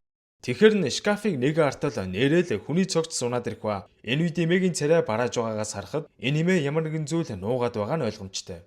За тэгээд өмнөх парт 2-ын төгсгөл дээр байрны эзэмээг дарамтлаад байна гэсэн дуудлагаар манай идэрсэн боловч мань эмээгийн шкафнаас хэн мэддэхгүй хүний цогц олдсноор парт 2 маань төгссөн штэ тийм. За одоо цааш нь энэ хэрэгээр юу нуугдаад байна үргэлжлүүлэн үзцгээе. Шүүгэнээс гарч ирсэн цогцыг хартал мань эмээтэй яг адилхан царайтай бараг л ихрүү дэмшиг байсан учраас цагдаа нар маань бүр гайхаад явчлаа. Игчээ энэ юу болж гинэ? Яглаараа танаа шкафнаас хүний цогц гарч ирдэг билээ гэж зандарч эхлэхэд эмээ илт сандран би юу ч мэдэхгүй. Би хуульчтай уулзтлаа та нартай юу ч хэлэхгүй гээд гүрийгээд эхлэх ба Конжу тэр дөрөө байрны эзэн эмээгийн иргэний бүртгэлийн мэдээллүүдийг харж байгаад энэ эмээ хэдэн сарын өмнө хоолойны хор тавдрын хагалгаанд орсон байна гэсэн мэдээлэл олж авах ба ийм төрлийн хагалгаанд орсон хүмүүс ярих байтугай чангахан аваач гаргаж чаддгүй юм гинэ. Гэтэл энэ эмээ орилж хашгичж байсан нь манай дэд маш сэжигтэй санагдаж эхэлсэн ба Жанхюг цогцсны хоолойг шалгаа үзтэл хагалгааны улмар харагданаа. Энэ одоо юу болоод байна гэж гайхсан Жанхюг мань эмээгийн хүзүүг шалгаа үзтэл хагалгааны сэрвийг нь дуурайх гэж оролдсон бололтой. Төлсөн сэрв байхыг хараад энэ эмээ байрны эзэн биш. Харин тэнд хэвтэж буй цогц байрны эзэн юм байна гэдгийг ойлгох ба харин энэ эмээ юун хүн юм бол? Дээшиг шкафны хажуунаас талигачиг хорооход ашигласан төмөр гэрлийн суурийг олох ба дээр нь цусны толбор нь хатчихсан хангалттай нотлох баримт гараад ирлээ. Гэхдээ энэ гэрлийн суурь бараг 50 гаруй килограмм их хүнд байсан учраас эмээ ганцаараа энэ төмрийг өргөж дийлэхгүй штэ. Аллах хийгт нь хамжилтсан хүн байна гэж Жанхюг сэжгэлж эхлэх үеэр тэр хавьд байсан хүмүүс дундаас нэг нөхөр сурсаар хийгээд гүйчтیں۔ Жанхюг ч тэр дор араас нь гүн очтол овоо том биетэй залуу байсан ч хөрхий сэтгцийн асуудалтай хүн юм байна. Мань хоёр нэлээд аргадж байж арай гэж цагдаагийн газар руу авч явахаар болох ба байшинд байсан эмээ чинь энэ залуугийн төрсэн эгчин юм гинэ. За тэгээд энэ хоёрыг авчираад байцаалд авах гэтэл мань залуу угаасаа яаж байцаалд өгч чадах вэ? Битүү орилж шашгичаад эхлэх ба мөрдөн байцаагч барилга гэдэг үгийг хэлэхэд бүр улам орилж толгой тархи хаалган цаваад балархна. Мөрдөгч тэр дороо дүгнэлтээ гаргаж энэ хоёр бүлэглэн байрны эзэн эмээг хөнөөгөөд энэ эгчнэгээд байгаа эмээ бүр гоо сайхны хаалгаанд орж байрны эзэнтэй маш адилхан болоод барилгыг нь хувьдаа авах гэж оролдсон байна. Гисэн дүгнэлт гаргахаа нөгөө талд Конжу эмээгээс мөрдөн байцаалт авах гэтэл би бүгдийг хийсэн. Байрны эзэнг би ганцаараа алсан. Миний дүү ямар ч хамаагүй шүү гээд дүүгээ товтон өмөрөөд байна. Конжу тэрэнд нь юу гэж итгэв энэ бүхний ард нэлээд олон зүйл нуугдаад байна. Гэдгийг цагдаа хүний зүүн сонгоороо мэдэрч байсан тул эмээг нэлээд тайвшруулж байгаад яг юу болсон тухай бүх хүннээ хэлхийг хүсэхэд эмээ нулимс тослуулж эхлэх ба хэрвээ дүүгийнх нь аюулгүй байдлыг хангаж өгнө гэвэл бүх хүннээ хэлъя л гэж байна. За ингээд энэ бүхэн хаанаас эхэлснийг одоо бүгдээрээ харцгаая. Эмээ хагалгаанд орохоос өмнө жижигхэн хоолны мухлаг ажилуулдаг байж л дээ. Гэтэл нэг өрөө дүүн сандарсан хамаг гар нь цус болцсон эрхийг хараад эмээгийн зүрх нь амаар нь гарцсангүй. Чи чинь яаж хавэ? Юу болов? Гэж асуухад дүүн ихчээгээ дагуулсаар байрны эзэн эмээгийн өрөө рүү ортол тэнд баахан залуус байх ба байрны эзнийг айл хэдийн цус нүчтэй нь холиод хайчиж. Эмээч тэр дөрөө юу болсныг ойлгон дүүгээ загнаж зэмлсэн ч бөхцөл оройтсон байлаа. Энэ дэрэмжин залуус эмээд санал тавих ба гол сайхны хаалгаанд орж байрны эзэнтэй адилхан болоод энэ байшингийн бүх түрээслэгчдийг яаж игээд хөөгд гарга. Тэгээд энэ барилгыг GD Development-д хямдханаар зар. Хэрэг тэгвэл дүү чинь асуудалд орохгүй. Бас чамд 200 сая вон өгье гэж амласан бөгөөд ингээд эмээ маань байрны өршин суугчдыг эндээс өөх гэж ёстой л 9 шидийн арга хэрглэж эхэлсэн ба ямар санд сүүлд нөгөө залууг байрнаасаа өөх гэж байгаад цагдаа ирснээс болоод бүх зүйл нь илчлэгдэж байх вдэ. Гэхдээ энэ үед дээрэмчдийн босс бололтой нөхөр машин дотор байсан тухай альхва нэг шар үстэй залуутай харилцсан цагдаа өрхөнд орвол гэд ярьж байгааг нь сонсон тухайгаа хэлэхэд Конжугийн царай хувьсгээл явчихва. Манай Жанхюг маань шар толгойтой нөхөртөө уулзаад алуурчны талаар мэдээлэл авах гээд явж байд юм да. Нөгөө шар толгойч нь за бигээс уцаар яриатгая гэд машинаасаа төр буух үед Конжугээс дуудлага ирхва. Яг утсаа автал баахан төмөр мод алах барьсан залуус гарч ирээд машиныг нь авахынгүй болгож эхлэхва. Занган дуснаа мэдсэн Жанхюг зугтах гэж үзсэн ч болдгүй. Муучгүй цагдаа юм болохоор энэ нөхдүүдтэй нэлээд үзэлтсэн ч ялтчгүй юм олоныг яаж орох вэ? Баригдаж орхидог. Энэ бүхнийг Конжу уцаараа сонсч байсан бөгөөд Жанхюг аюулдурсан тухай цагдаа нарт мэдээлсэн боловч яг хаана гэдгийг нь олох хэрэгтэй. Ядж хахад дээрэмчид Жанхюгийн утасны симийг нь салгаад ийдсэн учраас байршлыг нь тогтоох боломжгүй байлаа. Гэхдээ хамгийн сүүлд Жанхюг руу залах үед ойр орчимд нь Каракюны сурчлагын авч байсныг сонссон ба Мама Мия гэдэг Каракюны ойр орчимд байх ёстой гэж чиглүүлэг өгснөөр цагдаа нар бүгд энэ зүг рүү яран хөдөлдөг. Энэ үед Жанхюгийг махны үлдэр дотор өлгөө тавьсан байх ба дээрэмчдийн босс болох нөгөө хөл муутай нөхөр чинь гарч ирсэн ээ. 3 жилийн өмнө болсон алхахыг чи шинжлээд байгаа гэлөө. Тэглээгээд чи юу очих юм? Эхнэр чинь буцаад босоод ирэх биш. Их зэрэгээр манай үнийг нилээн даапалах ба чиний хайгаад байгаа алуурчин чинь би байна гэж хэлэхэд Жанхюгийн өшөө хорсол буцалж байлаа. Танаа цагдаагийнхан дунд энэ хэргийг дараад хүмүүс ганц нэгээр тогтохгүй олтно. Харин чи бол хэрэггүй амтэн шүү дээ гэж хэлээд манай үнийг хорох тушаал өгөөд гарлаа.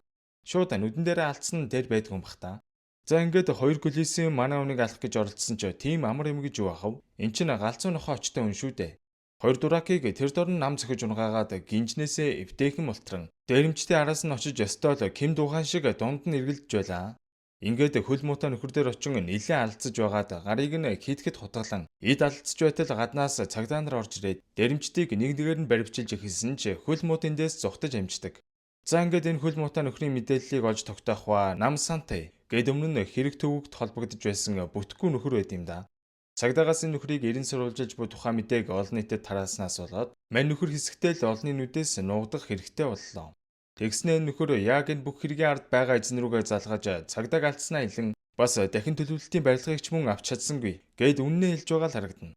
Миний үед нөгөө эгчдүү хоёр маань бүх мэдүүлгүүдээ өгч дууссан байх ба дүүг нь нэмж чалах хэрэгтэй байгаа учраас хэсэгтэй цагдаагийн байранда байлгахаар болоход эмээ харин байшин руугаа буцаан очиж талиагаач байрны эзний араас гашуудад илэрхийлэн ширээ засан хүндэтгэл үзүүлж байтал нөгөө туухатай алуурчин чинь гарч ирснээ эмээг зэрлэгээр хөнөөж орхит юм да. Тэгснээ бүр 112 руу залгаад хүн өгсөн тухай мэдээлж орхих ба энэ ёстой цагдаа нарт баригдахгүй гэдэгтээ бат итгэцэн нөхөр юм биш үү бараг. Манайд тэр дөрөөл хэргийн газар ирсэн чи алуурч мэдээж яваад өгсөн байх ба эмээгийн цогцыг шкафын дотор нь яг л Есүс Христ чиг цовдлоо орхисон байсан нь үнэхээр амжигтай байлаа. Конжу эмээгийн толгойд үүссэн шархыг хараад ялдажгүй туухагаар зогсон байна гэдгийг анзааран энэ хэргийг туухатай алуурчин үлджээ гэдгийг тэр дор нь гадралдаг. Тэгснээ шкафанд Христийн ишлэл бичсэн байх ба доор нь толь тавьсан байсан нь энэ толинд туссан хүн дараагийн бай болно гэсэн утгатай ингэнэ. Хэдий шүүх шинжилгээнийхэн эрен шинжилгээ хийсэн ч хурууныхээ үсгээд ямар ч нотлох баримт олдсонгүй. Дүрсшилжин бидэнд энэ бүх хэргийн ард байгаа туухатай алуурчны царай харагдана. Жанхюгийн эхнэр Конжугийн аавыг хороосон алуурчин бол энэ нөхөр байсан байгаа. Тээгүүгээд энэ нөхөр хүн алчаад хэвнэг ванд хэвтэн юу ч болоогүй юм шиг амарж байгаагаас харахад бүр нэг сайко гэдэг нь ойлгомжтой. Энэ нөхөр энэ бүх хэрэг толбогдоод байгаа GD Development гэдэг асар том компани захирлын ганц ирэхгүй бөгөөд бүр багасаа л маш дээрлэхүү. Хүнийг хайрлах сэтгэлгүй нэгэн байж л дээ. Гэхдээ түүний аав хүүгийнхээ хүн алаад байгааг мэддэгч дээгүр дугуур ярьж байгаад хэргийг нь булангартуулж хаяад байд юм байна. Тэгснээ бүр цагдаагийн газрын даргаыг дуудаж уулзаад би чамайг шудраг асны төлөө ажиллаж байгааг чинь мэдэж байна. Гэхдээ чиний өдий зэрэг төрсөн чинь миний буян шүү. Тэр цагдаа нараа аятайхан харж хандаж байгаарай гэж занлахилж энтэр том амт юм уу. Тэгснээ нам сантайг дуудаж уулзаад чи манай хүү тусалж байгааг чинь мэднэ. Гэхдээ одоо байдал эвгүүтээд чамайг орон даяар хайж байна. Гиснээ цүнхтэй мөнгө өгөөд нөгөөдөр гэхэд Солонгосоос яв. Гисэн тушаал буулгасан ч нөгөөх нь Жанхюгээс заавал өшөөг авч байж явна. Гэж зөрүүдлэн Жанхюгийн өвчтөе хүүг нь алуулахаар хүн явуулахын гинэ. За энэ үед 112-т бааранд хутгатай хүн байна. Гэх дуудлага ирсний дагуу Жанхюг Дэшиг хоёр хэргийн газар яравчлан очдог. Гэтэл өмнө дэгдэг байгаа нөхөр маань манай цагдаагийн ажилтан хакер байдیں۔ Хутга барьсан нэг бүсгүйг барьцаасан байх бөгөөд ойртгол юм бол алан шүү. Гэд ухаан санаа нь ирүүлүү гэмээр нөхцөл байдал өгтнаа. За юу болсон гэсэн чинь мань хүн цагдаагийн газар ажилдгаас гадна байр авах гээд мөнгөө цуглуулж байгаа болохоор хаяадаа энэ баран дээрж DJ-хийн хідэн төгрөг олт юм байна л да. Мань хүний ширээн дээр нэрийг нь бичээд кофе тавьсан байхаар нь ээхэн бодоогүй уудсан чинь хамаг толгой тархин нэргээд шууд мансуураад явчтیں۔ Гэтэл гаднаас нэг торон тэрхүү өмсөн бүсгүй орж ирээд мань хүнд ямар нэг юм тушаагаад байгаа бололтой шүү. Дүрслэгдэн хакерын ярихыг сонсон Конжуу наадах чинь ямар нэгэн зүйлд мансуурсан байна гэж хэлэх ба Жанхюг түүнийг тайвшруулахыг оролдож "Янхуу, яагаад ингэж байгаа юм бэ? Наад бүсгүйгээ тавьчих" гэж хэлсэн чинь нөгөөх нь "Зүгээр битгий орт. Ойртож болохгүй шүү" гэж амдаа үсээр л байв. Жанхюгийн төвчээр нь барагдаж "Чи чинь яах гээд байгаа юм бэ? Наад хүнээ хурдан тавь" гэж хэлэх үед хакер "Тод өнгийн гэрэл" гэд амандаа бутнаад эхлэхэд манайд бүр гайхаад явчлаа.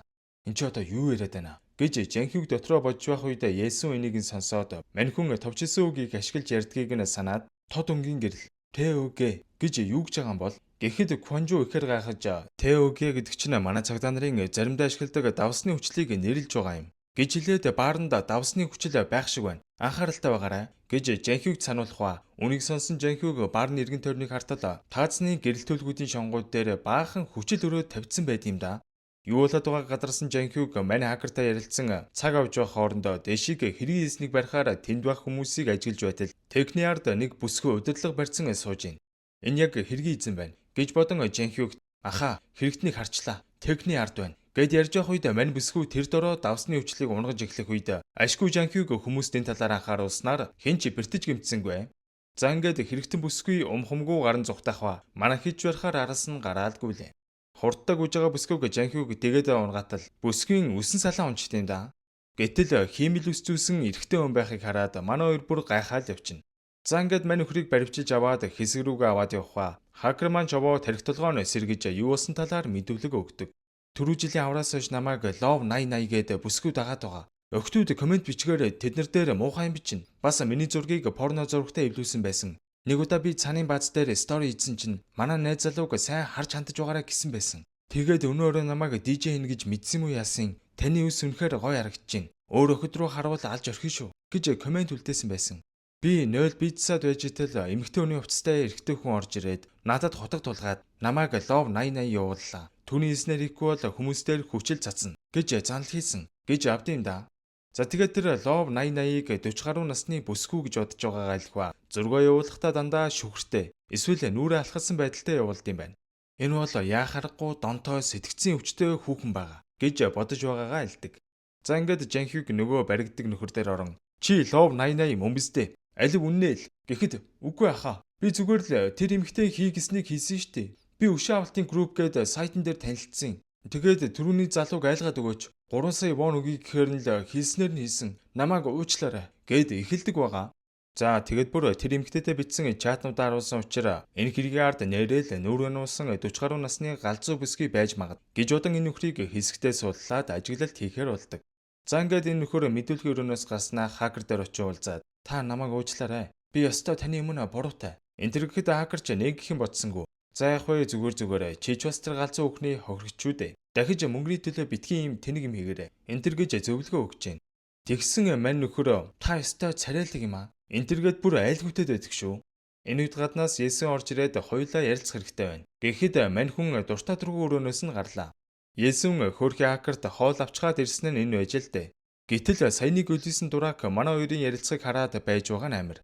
Есүс эргийн материал авахаар агуулгын өрөөлөө ороод эргээд тартал нөгөө галзуу амтэн чинь давсны хүчил барьсан Есүсний нүрлүү цацах гээд байж ивэл яах вэ? Юу хойсон мэдэгдэхгүй кофе хамаа намаагүй ууж мансуураад балдрах шахсан хакер маань түүнийг заваагаад байгаа энэ Love 8080 гэж бүсгүйн IP-ийг шалгаа үзтэл хажуугийн дүүргийн интернет кафе болж таарнаа. За ингээд энэ гэмт этгээдийг барих гээд Жанхюг дэшиг хоёр яваа очтол нэг охин сууж байна. Уул нь 40 орчим насны бүсгүй байх ёстой доо гэж бодоод охиныг байцаасан боловч энэ охин яалтчгүй хэрэгтэн биш байлаа. Манай хоёр гайхаж "Юу вэ?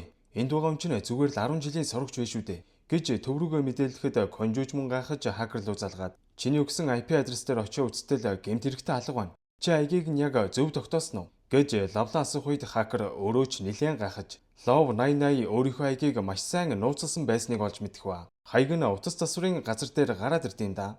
Хакерч тэр дөрөө цочирдоол явчихна. Ягд гэхээр дөнгөж сайхан энэ рүүнд гимзэмгүй царайлаа сууж байсан нөгөө нөхөр чинь танилцахтаа нэрийн утсаа өгсөн бөгөөд нэрийн утсыг гаргаж ирээ артал хаяг нь яг таарч байдаг шүү. Гэтэл энэ үед Есүс цагдаагийн газрын агуулгын өрөөнөөс хэрэгтэй зүйлээ авч байтал нөгөө гүлис юмч орж ирснэ. Есүс рүү орилж хашгичж гарнаа. Жилийн өмнө энэ нөхөр баарнд цахилгааны ажил хийж байгаад багажаа унгачгаар нь манай акер тусчгүй юм болохоор багажийг нь авч өгч л дээ. Гэтэл энэ эргүү амтан тэр үед дурлаад тэр цагаас эхлэн хакерыг маань ёстой өдөр болгон шахуу сошиалоор дарамталж айлган сүрдүүлж өөрийнхөө толгойд тийм химэл фантаз үсгэсэн байгаа. Тэгснээ Есүнд рүү үргэлжлүүлэн орилж чи юу юм? Чи юу болчоод вонхуу бит хоёрын дундуур орж ирээд байгаа юм? Би вонхуу тайртай. Тэр ч надад тайртай. Гэд балаа юм ирээд эхлэх үед Есүс сэргэлэнтэж станц асааснаар Конжу түүнийг асуудалд орсныг мэдсэн боловч яг хаана байгааг нь мэддэггүй. Гэхдээ гүлийсэн нөхөр Есүнийг айлган шүүгээг нь цогох үед тэдний эргэн тойронд нь номын шүүгээ шиг зүйл байна. Магадгүй ажлын агуулгад байх шиг байна гэж Конжу мэдээд Жанхюгт хэлснээр тэд цагдаагийн газрын агуулга руу яравчлаа. Энэ үед нөгөө гүлийсэн дурагч нь хүчил барьчихсан. Чиний хөөрхөн царайг түлээд өгье л дөө. Тэгээд чи над царайгаараа миний вонхууг эргүүлээрэ гэж хэлээд яг хүчлээ цацах гэж байхад ашгүй гаднаас Жанхюг амжиж орж ирэх ба. Анхаарал нь сарнсныг далимдуулаад Есүс түүнийг түлхэх үед бүтггүй дураг өөрөө хүчлэндээ нүрээ түлээд баларнаа. Ёстой муу юм модон улаатай гэж энэ шүү дээ. Энэ нөхөр 10 жилдээ маш толгой сайтай нэгэн байсан ч сэтгцийн асуудалтай болж гой сайхан харагдсан хүмүүсийг даган мушгиж дарамтлаад хэлснээр нэг бол хүчил цацаж гимтэж байсан хэд хэдэн удаагийн хэрэг үлдснээ ч хүлээн зөвшөөрдөг. Гэтэл энэ үед нөгөө намсантай дурагч нь Жанхюгээс өшөөг аавн энтергээд байсан да. Тэгснээ өвчтөе үг нь алуулахаар хөлсний алуурчин явуулсан байдаг шүү. Хаачиж хүүн аав руугаа амжиж залгаснаар манай хүн хүүгийнхээ эмнэлэг рүү яран давхих ба эмнэлгийн ресепшн руу яриад хамгаалагч нар явуулаарай. Хүүг маань хүн алах гээд байна гэж хэлсэн учраас алуурчин ажиллааг үцээж чадсангүй. Хамгаалагч нартай зууралдаж байгаад эмнэлгээс гараа зүхтааж байхдаа Жанхюгтэй таарчин. За тэгээд хүүг нь алах гэж ирсэн алуурчинтай ёстой нэгийг үздэм байгаа үстэй. Хутагтай алуурчинтай овоо үзэлдсэн боловч бас мэрэгжлийн алуурчин хүн байна да. Нэрээ одоод арайч баригдсангөө зүхтаагаал гүйчлээ. Энэ үед нөгөө тэгүүч нь аавынхаа хамтаар том бизнесмен их хурлын гишүүдтэй VIP өрөөнд уулзсан худлаа инээгээд ажил яриад сууж итэл намсантай уулзахад иржээ. Тэгэхээр нь баарны арын хөнгүү хэсэгт уулзахад намсантай би чиний даалгавраар бүх муу мухаг чийж чамайг хэрэгээс мулталж өгсөн. Гэтэл аав чинь надад 500 сая вон өгдөг bay шүү. Тэгснээ бүр намайг солонгосоос зүхтгэж хэлсэн. Би яаж 500 саяар амьдрах юм бэ? Чи надад нэмээд 2 тэрбум вон өнөө өрөөдөө багтаад өг. Тэгээд дахид чи миний царайг харахгүй. Гээд мань нөхрөөс мөнгө гуугаа зогсож байх үед нөгөө парт 2 дээр гардаг баарны менежер бүсгүй байсан да. Тэр энэ хоёрын яриаг санаандгүй сонсоод Конжуруу тэр дороо залган чиний хагаад байсан нөгөө хөл муутай нөхөр чинь энд байна. Гэт хэлсэн биш тэгүү түүнийг цагдаатай яриад байгааг нь сонсчихноо. Гайтай амтын юм аастай. Жанхюг айд сандарсан үтэйгээ хамт байх хэрэгтэй байсан учраас Конжуг хэргийн газар ганцаараа давхин ирээд бүсгүйтэй уулзах яваартал бүсгүйг айлд хэдийн алаад ханан дээр нь Библийн ишлэл бичсэн. Бүсгүйнүүдийг мөсөөлөгчөөр ухаад гаргаад хайцсан байт юм да. Хэдий цагдаач эмэгтэйл хүн юм чинь ийм амар дүр зураг харагдаад мэдээж айлгүй яхав. Дотор нь нилээн жирхэж тэр дороо нэмэлт хүч рүүгээ холбогдсон. Та нар хаана явж байна? Барилгад аллаг гарсан байна. Хурдан ирж алуурчныг баривчлах хэрэгтэй байна. Гэд ярьж явах үед алуурчин Конжуг холоос хараад багтаа нарахгүй инээж байгааг Конжу сонсчлгүй яхав. Тээгүү хүн алчаад царайнд нь ямар ч харамссан айсан шинж байхгүй. Зүгээр л цус болсон гараа угаагаад цамцаа сольж өмсөөд буцаад уулзалтын өрөөлөө орох ба. Энэ үед цагдаагийн нэмэлт хүч хэргийн газар ирэн баарны ажилчдад хандаж энэ баарнаас одоо нэг хүнийг ч гарахгүй, нэг ч хүн оруулахгүй шүү. Энд маш том хэрэг гарсан цагдаа нар танай бааранд хяналтаа тогтоож байна гэж хэлсэн ч энэ бааранд өөрөө дандаа солонгосын томчууд ордог их дархлагдсан газар юм болохоор манай хэдийн үгийг юм чинээ тоосонгүй. Хамаг VIP зочдоо баарнаас гаргаж явуулах ба энэ дунд тэгүү инээдсэн явж л байна. За ингээд энд байсан хамаг зочд нь яваад хэргийн газар өчтөчнөө хүлээмөр болцсон учраас хэргийн газрын үслэг хийгээд ч нэмэргүй боллоо доо. Дүрсэлэгдэн тэгүү гэртээ ирэх ба өнөөдөр алсан баарны менежер бүсгүйхээ толгойн уухыг нь тастаад авчиж тэгснээ нэг том чимдам шиг зүйлд нандингийн их гэтэл тэр зүнхэнд бүр өчтөчнөө хүмүүсийн үстэй хуухыг нэр устай эмэг цэгцтэй аргагүй өрсөн байгаагаас харахад энэ нөхөр бол үнэхээр тархиндаа маш том асуудалтай гэдг нь бол ойлгомжтой. За тэгээд бүр хуухаар зогсохгүй шкафныхын ард зарим хүмүүсийн толгой тарих гээл эд эрхтнүүдийг нь хүртэл тусгай шингэнт хийгээд мүзийн үзмжигэл тавьж өргсөн байх ба мэдрэл юм чинь эднэртэйгээ бүр ярьж мараад яагаад байгаа юм бэ? Конжу тэр дөрөө Жанхюгт очиж уулзсан өнөөдөр гарсан аллагын талаар хэлж энэ хэргийг ч бас нөгөө алуурчин чинь үйлдсэн байна гэдгийг хэлэх ба тэр бааранд GD Development-ийн захирал хүүтэйгээ засгийн газрын сайд нар байсан тухай бүх зүйлийг хэлнэ. Цагдаа нар ч ойлгомжтой л доо. Энэ аллагыг ч бас намсантай үйлдсэн байх гэж шууд хардаж эхлэх бөгөөд нөгөө намсантай чинь хөлсөлсөн алуурчин нь Жанхюгийн хүүг хөнөөж чадаагүй зогцсон тухай сонсоод бараг боож өгөх нэ. Гэхдээ тэгүүгээс 3 тэрбум воно бэлнээр нь авсан учраас маргааш нь Солонгосоос зугтах гээд хүн хууль бусаар хил дагуулдаг зуучлагчтай ирж уулзсан боловч энэ зуучлагч айл хэдийн цагдаа нарт баригдсан гэдгийг түүний гавнаас нь олоод мэдчихдэг. За тэгээд нам сантай тэр дороо гаран гүйхэд түүнийг отож байсан Жанкюг араас нь нилээн хөөсөн боловч барьж авч чадсангүй. Хөл мутаал гээд байсан цагаа тулахаар ямар ч хурдан зугтдیں۔ Гэхдээ бүрч хоосонгүй. Нэг цүнх хунгаагаад гүйцэн байх бөгөөд тодорхой шалгаа үзтэл баахан хүмүүсийн овг нэр дансны дугаар гэх мэт нилээн чухал мэдээлэл агуулсан дэвтэр байлаа. Дүрсэлэгдэн цагдаагийн 112 дугаарт нэг дуудлага ирэх ба хижээл насны Пекжингүүгээр нилээн сандарсан олоогоор "Цагдаа, миний толгой иргэд байна. Хурдан цагдаа явуулаарай" гэснээр "Хойшоо бай. Алив хойшоо бай. Би тэсгийн дэдэр тэслээ" гэд нэг сувлэг залууг барьцаалцсан халамжийн төвийн дээрээс үсрэнэ гэд бөөм болж идэм да. Нилээн ноцтой сонсогдсон тул Конжу шууд л шуурхаа зарлан Пакван гудамжны Накван халамжийн төвд хүн барьцаасан ярга гарлаа. Эргүүлийн багууд очроо. Тэгэхэд Жанхюг хэргийн газар руу яаран явлаа.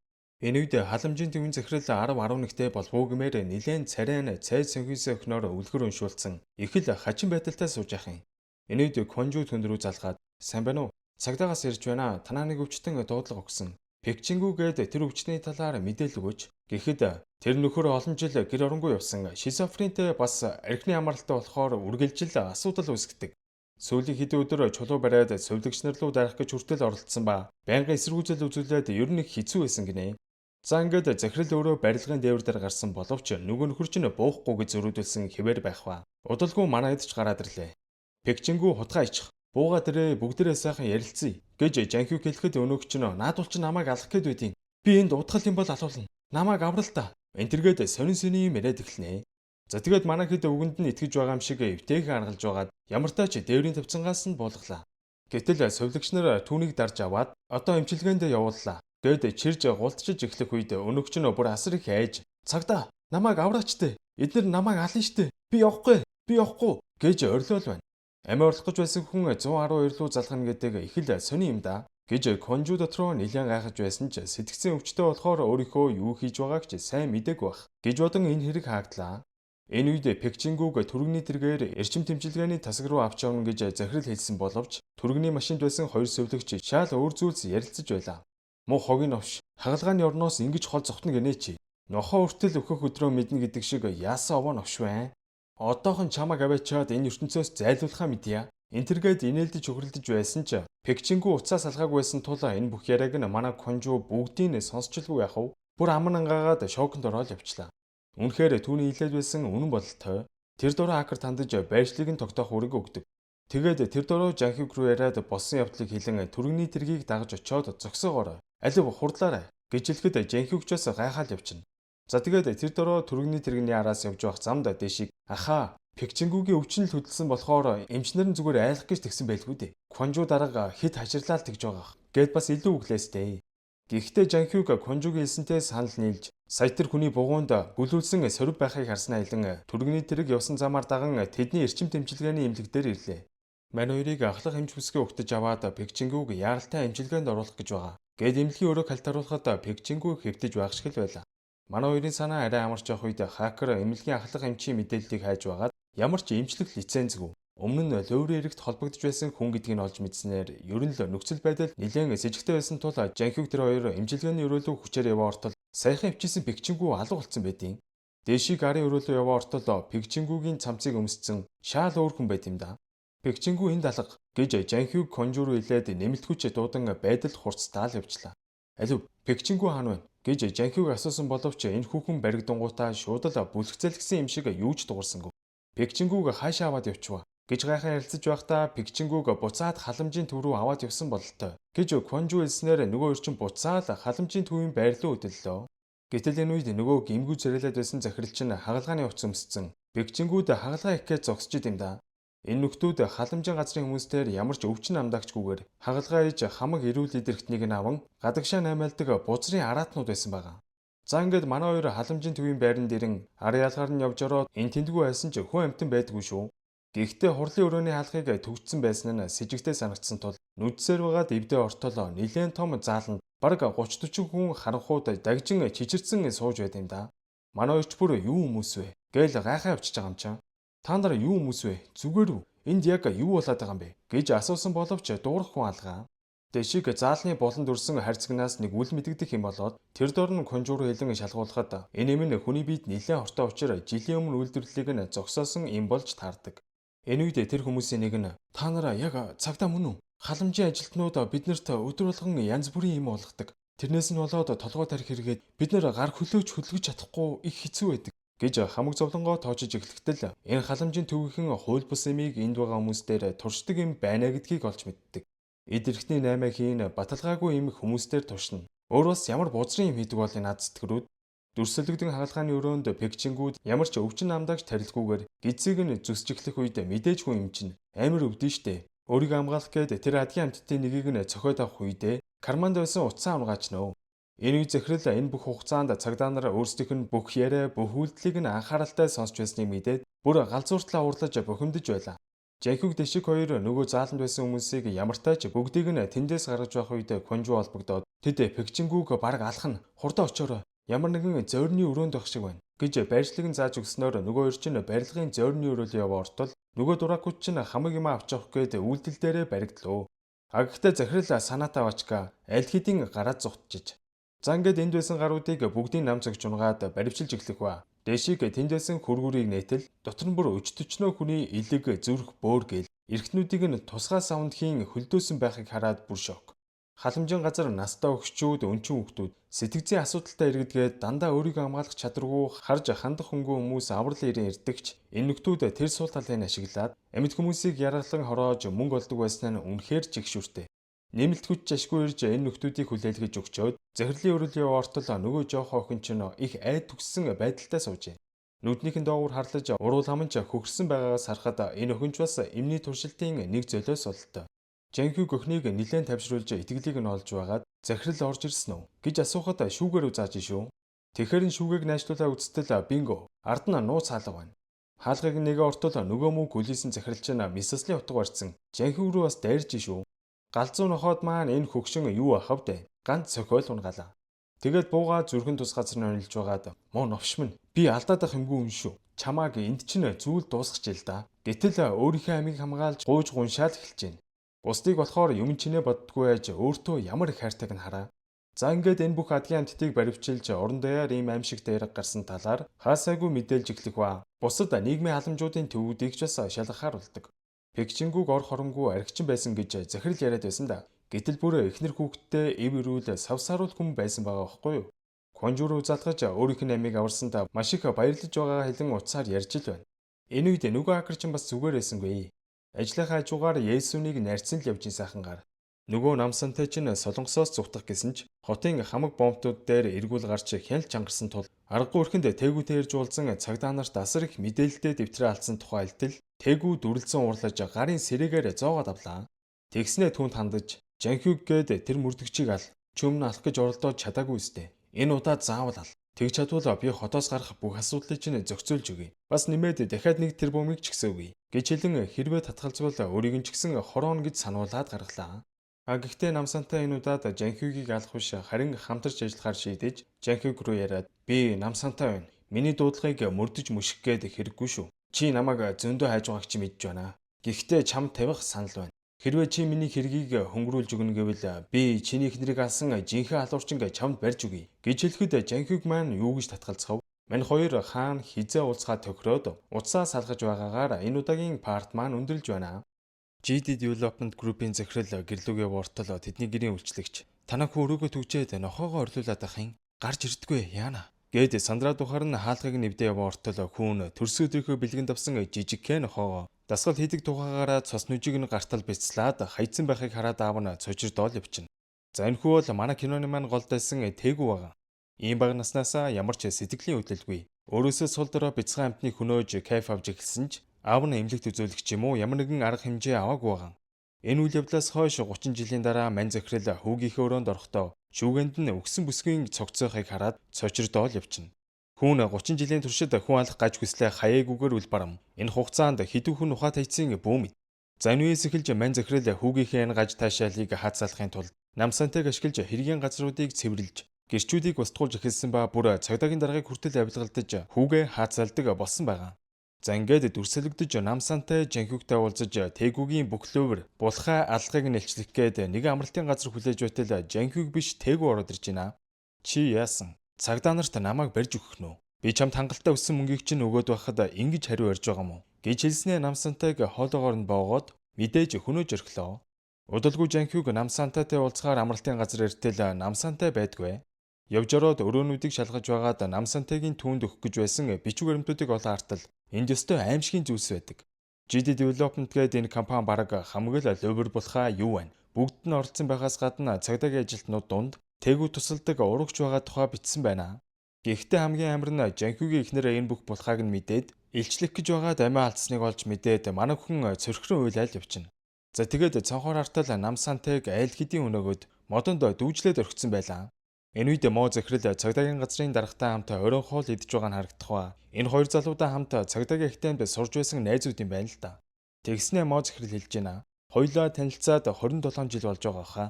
Ён чи хамгийн багаас нь ихсэн. Тэгж яваад комиссар болсон шүү дээ. Ёно чамайг комиссар болоход би тусалсан. Би өрсөлдөгчийг чинь шахаж чамайг бүр цагдаагийн дарга болгосон шүү дээ. Би чамд мөнгөөрийн тушаалыг авч өгсөн одоо өөрхөнд аваад өгсөн ч чадна. Гэхэд цагдаагийн дарга сандарч ахаа би юу буруу хийсэн бэ? Та надад хэлээд өгвөл би зас залруулъя. Гэхэд би чамд намсантайг сайн ажиглаад цагдаа нараа хол байлгах гэж хэлсэн баха. Гэтэл танаахан шинжилсээр байгаад манай компани араас орчоод байна. Манай ухаануудаа аятайх харж чадахгүй бол наад суудлаа өөрхөнд өгтөө бэлдээрэй гэж дарамтлаад явууллаа. За тэгээд цагдаагийн дарга маргааш нь ахлахуудаа дуудаж уулзаад тэр Golden Time гээд багийг тараа. Би зөндөөл харж үзсэн ямар ч агцгүй тим хилтэс байх шаардлагагүй гэж зазагнаад манай эдийг тараахаар л болж ах шиг байна. Энэ үе захирал хүүтэйгээ уулзсан хоол идэнгээ. Тэгүү. Чи одоо яагаад ингэж хэрэг түүг тариад байд юм бэ? Чи энэ компаниг өвлж авахаа ганц хүн шүү дээ. Одоо над хачин гаж хүслээ зогсоож амьдралаа бод гэж хэлсэн боловч энэ нөхөр бүр аавынхаа толгоон дээр гараа суучжээ. Хэрвээ та тэгээд байгаа бол би цагдаагийн газар очиж үннээ хэлээд асуудлыг нэг тийш нь шийдчихэд ирье. Гэхэд мэдээж аав нь юу гэж явуулах вэ? Golden Time багийг тарааж байгаа тухай мэдээг сонсоод Квонжу Жанхюг хоёр мэдээж бухимдаж байх энэ үед цагдаагийн дарга Тэгү ярахчин өөрийн биеэр хүлэн авч уулзаад зай кофе барьж гүгээд сүр юм болж гинөө. Багийг нь тараасан гэд манай хоёр даргатайгаа заргалтахаар өрөөлөн яв ортол дарга нь загнаал эхэлж байна. Та хоёр Тэгү захирлыг бүр мэдүүлэг өг гэж дуудсан гэлөө. Энэ хүн ямар ч хамаагүй гэж би хэлээ бистэ. Гэд урилж эхлэхэд Тэгү та битгий загнаа. Гэснээ босч ирээд манай хоёртой танилцах ба түүний хоолой 3 жилийн өмнөх алуурчны хоолой яг мөн байсан тул Квонжу маань бүр хэлэгч үггүй болж гараа зангидан зогсож байлаа. Хоолойн чичрэн байж Жанхюгт энэ хүн алуурчин мөн байна. Хоолойных нь өнгө яг мөн байна. Гэт хэлэхэд Жанхюг тэр дураа араас нь гүйжичоод заамдаж явснаа. Новш минь би чамайг мэдсэн шүү. Чи алуурчин мөн биз дээ. Би чиний бүх баримтуудыг цуглуулж байгаад удахгүй барина заа юу. Ер нь чамайг энд чинь зүйл тусгацсан ч яадیں۔ Гэд бууга далайхад дарга нь гарч ирээд загинсаар угаад арай хийж болиулнаа. Гэхдээ Квонжу маань ч дуугүй байсангүй. Аавыг нас алуурчин хандаж удахгүй уулзъя. Дараа тарахад та зогтож чадахгүй л болов уу гэж занал хэлээд явууллаа. За нөгөө тэгүүч нь мэдээж манай хоёрыг нухахаар шийдэж хинээс нь эхэлж алах вэ гэж бодож байхдаа Квонжутай олон жилийн өмнө уцаар ярьж байснаа санаж Квонжуг төрүүлж хорохоор шийдлээ. Цагдаагийн газар дээр бөөн өмнө болж Жанхюг хүүг нь заамдаж авсан тухай сонссон Мо захирлын ууранд хүрч цагдаагийн даргаыг загинж байснаа бүр прокурорын газар руу яриад манай хэдийн бүх бичиг баримт ажлын хэрэгслүүдийг прокурорууд ирснээр хураагаад эхэлт юм да. Жанхюгч бүр бөөн ууруулж баг прокурорыг барьж авч зодох гэж байсан ч дэшиг арай гэж тайвшрууллаа. Энэ өрөө нөгөө өвчтөе амтэн чинь Квонжугийн байрыг яаж олоод мэдсэн бөө мэд. Орцонд нь орж ирээд хаалгаруунд өгөх үед Квонжу маань мэдээд сонсчихно. Гэртээ байгаа эмэгтэй хүн чинь мэдээж айн шүү дээ. Галтгооноос утгаас суулж аваад тэр дөрөв Жанхюг рүү залгаж тусламж өсдөг. Тэгээд хаалгаруугаа ойртоо дурангаараа артал өнөөгч нь ширтэж байд юм да. Квонжуг албаар айлгаж таашаал аваад байгаа байхгүй юу галзуу амтэн. Квонжу утгаа бариад хаалгаа зөрөглөө онгойлгохтол өнөөгч байсангүй. Гэхдээ шатныхан тэнд нэг хайрцагтай бэлэг үлдээсэн байлаа. Удалгүй Жанхюг гаднаас орж ирэн манай хоёр тэр хайрцагтай бэлгийг нь задлаа үлдтэл эмэгтэй хүний толгооны хуух байд юм да. Тэгвэл одоо бүр Квонжугаар оролдоод эхэлсэн учраас тэр нөхрийн аллах хийсэн нотлох баримтуудыг яралтай болж баривчлах шаардлагатай байлаа. Маргааш нь Жан ахлагч Жанхюгтай тусдаа уулзаж манай цагдаагийнхан дотор урагч байх шиг байна. Чиний ихнэрийг алсан алуурчныг хацаалаад байгаа нэг нөхөр байна. Чи надад итгэхгүй байж магадгүй. Гэхдээ бид хэд намсантайг барих гэж байхад нэг цүнх болсон доо. Гэтэл дэшиг тэр цүнхийг хөргөж өгье гэдээсэн. Гэтэл цүнхэн дотор байсан хэд хэдэн хавтас алга болцсон байсан гэж хэлэхдээ зэрэгцэн гаднаас дэшиг орж ирээд та хоёр юу ярьж байгаа. Энтергээ сонирхоод ахаар нь ажил хэрэг яриад гээд юу ч хэлсэнгүй. Дүрсэлгдэн хотын цахад байх автобус бааз дээр нэгэн жолооч халах дээр ороод миний автобусны тормоз их муу бариад ах юм аа. Ингэж жагаад осол гарвал баларх бах гэд хэлсэн чи юу солиороод байгаа. Дуугаа ажиллаа хий. Чадахгүй бол зайл гэж нэг дээрлэхүй харьцаал гаргалаа. За ингээд яалтаа билээ. Жолооч маань автобусанд сан хөдлөх ба хүүхэд хөгшчүүл жирэмсэн бүсгүйгээл зорчигчд сууж эхэлнэ. Ядж хахад нилээ эгэл доголд ихтэй шорон зам байсан ба нилээ явж байтал дугуун хагараад сандаргаад эхэлт юм да. Тормсон дээр гიშгсэн тормсон ажиллахаа болчлоо. За ингээд сандралдж байтал ядж хахад нэг том чулуу замдан таарад өрүүлээ дарсан биш автобус маань замын хажуу руу онхолдоод унчлаа. Хэтэрхий хүчтэй онхолцсноос л дийлэх хүмүүс ухаан алдан унсан ба жирэмсэн бүсгүй сэргэж 112 руу залган дуудлага өгнө. Гэхдээ конжуу маань бүсгүн цаана ямар нэгэн чимээ сонсох ба анхааралтай гэгчин ажаа үзтэл ямар нэгэн шингэн зүйл дуурайд байв шүү. Машиных нь бензин гоожиж удахгүй гал авалцаж магад гэж санаан зовсон конжуу маань тэнд ойрхон байгаа бүх цагдаа нарыг хэргийн газар руу дуудах ба Жанхюгийг ч мөн дуудлаа. За ингээд дуудлага авснаас хойш 10 минутын дараа цагдаа нар хэргийн газар ирж бэрдсэн зорчигчдыг нэг нэгээр нь дамжлан зөөж аварж эхэлдэг. Ингээд удалгүй бүх зорчигчдыг аварж дууслаа гэж ярьж байтал нэг хүн зөөлхөн явуулах чимээг конжуу маань сонсоод Жанхюг тандаж "Наан чинь нэг хүн байна да. Автобусыг сайн шалгаарай." Гэтэл энэ нөхдүүд автобусны жолоочийг анзааралгүй орхицсан байгаа байхгүй юу? Автобусны жолооч маань өөрөө автобусныхаа доор гаран дарагдсан байсан учраас тэнд байсан цагдаа онцгойгийнхан бүгд хамтарч автобусыг үйл ялэг үргэж байж аварч чадлаа. Яг энэ үед асгарсан бензинд оч авалцсанаар асар том дэлбэрэлт болдог. Энэхэд дахиад 1 минут л удсан бол автобусны жолооч амиа алтгаар байсан байв. Онцгойгийн залуус автобусны тормозны аппарат асар их илэгдсэн. Бас дугуйн стандартаас хэд дахин илэгдсэн байсныг хараад энэ бол санаатай үйлдэл байна гэдгийг тэр дор нь мэднэ.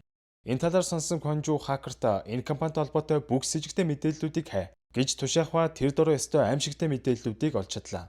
Suwon Express гээд энэ компани нь сүүлийн 5 жилийн хугацаанд нийт 256 удаа автобусны осолтой холбогдож даатгалын газраас хэдэн зуун тэрбум вооны хохирол нэхэмжилж авсан байгаа.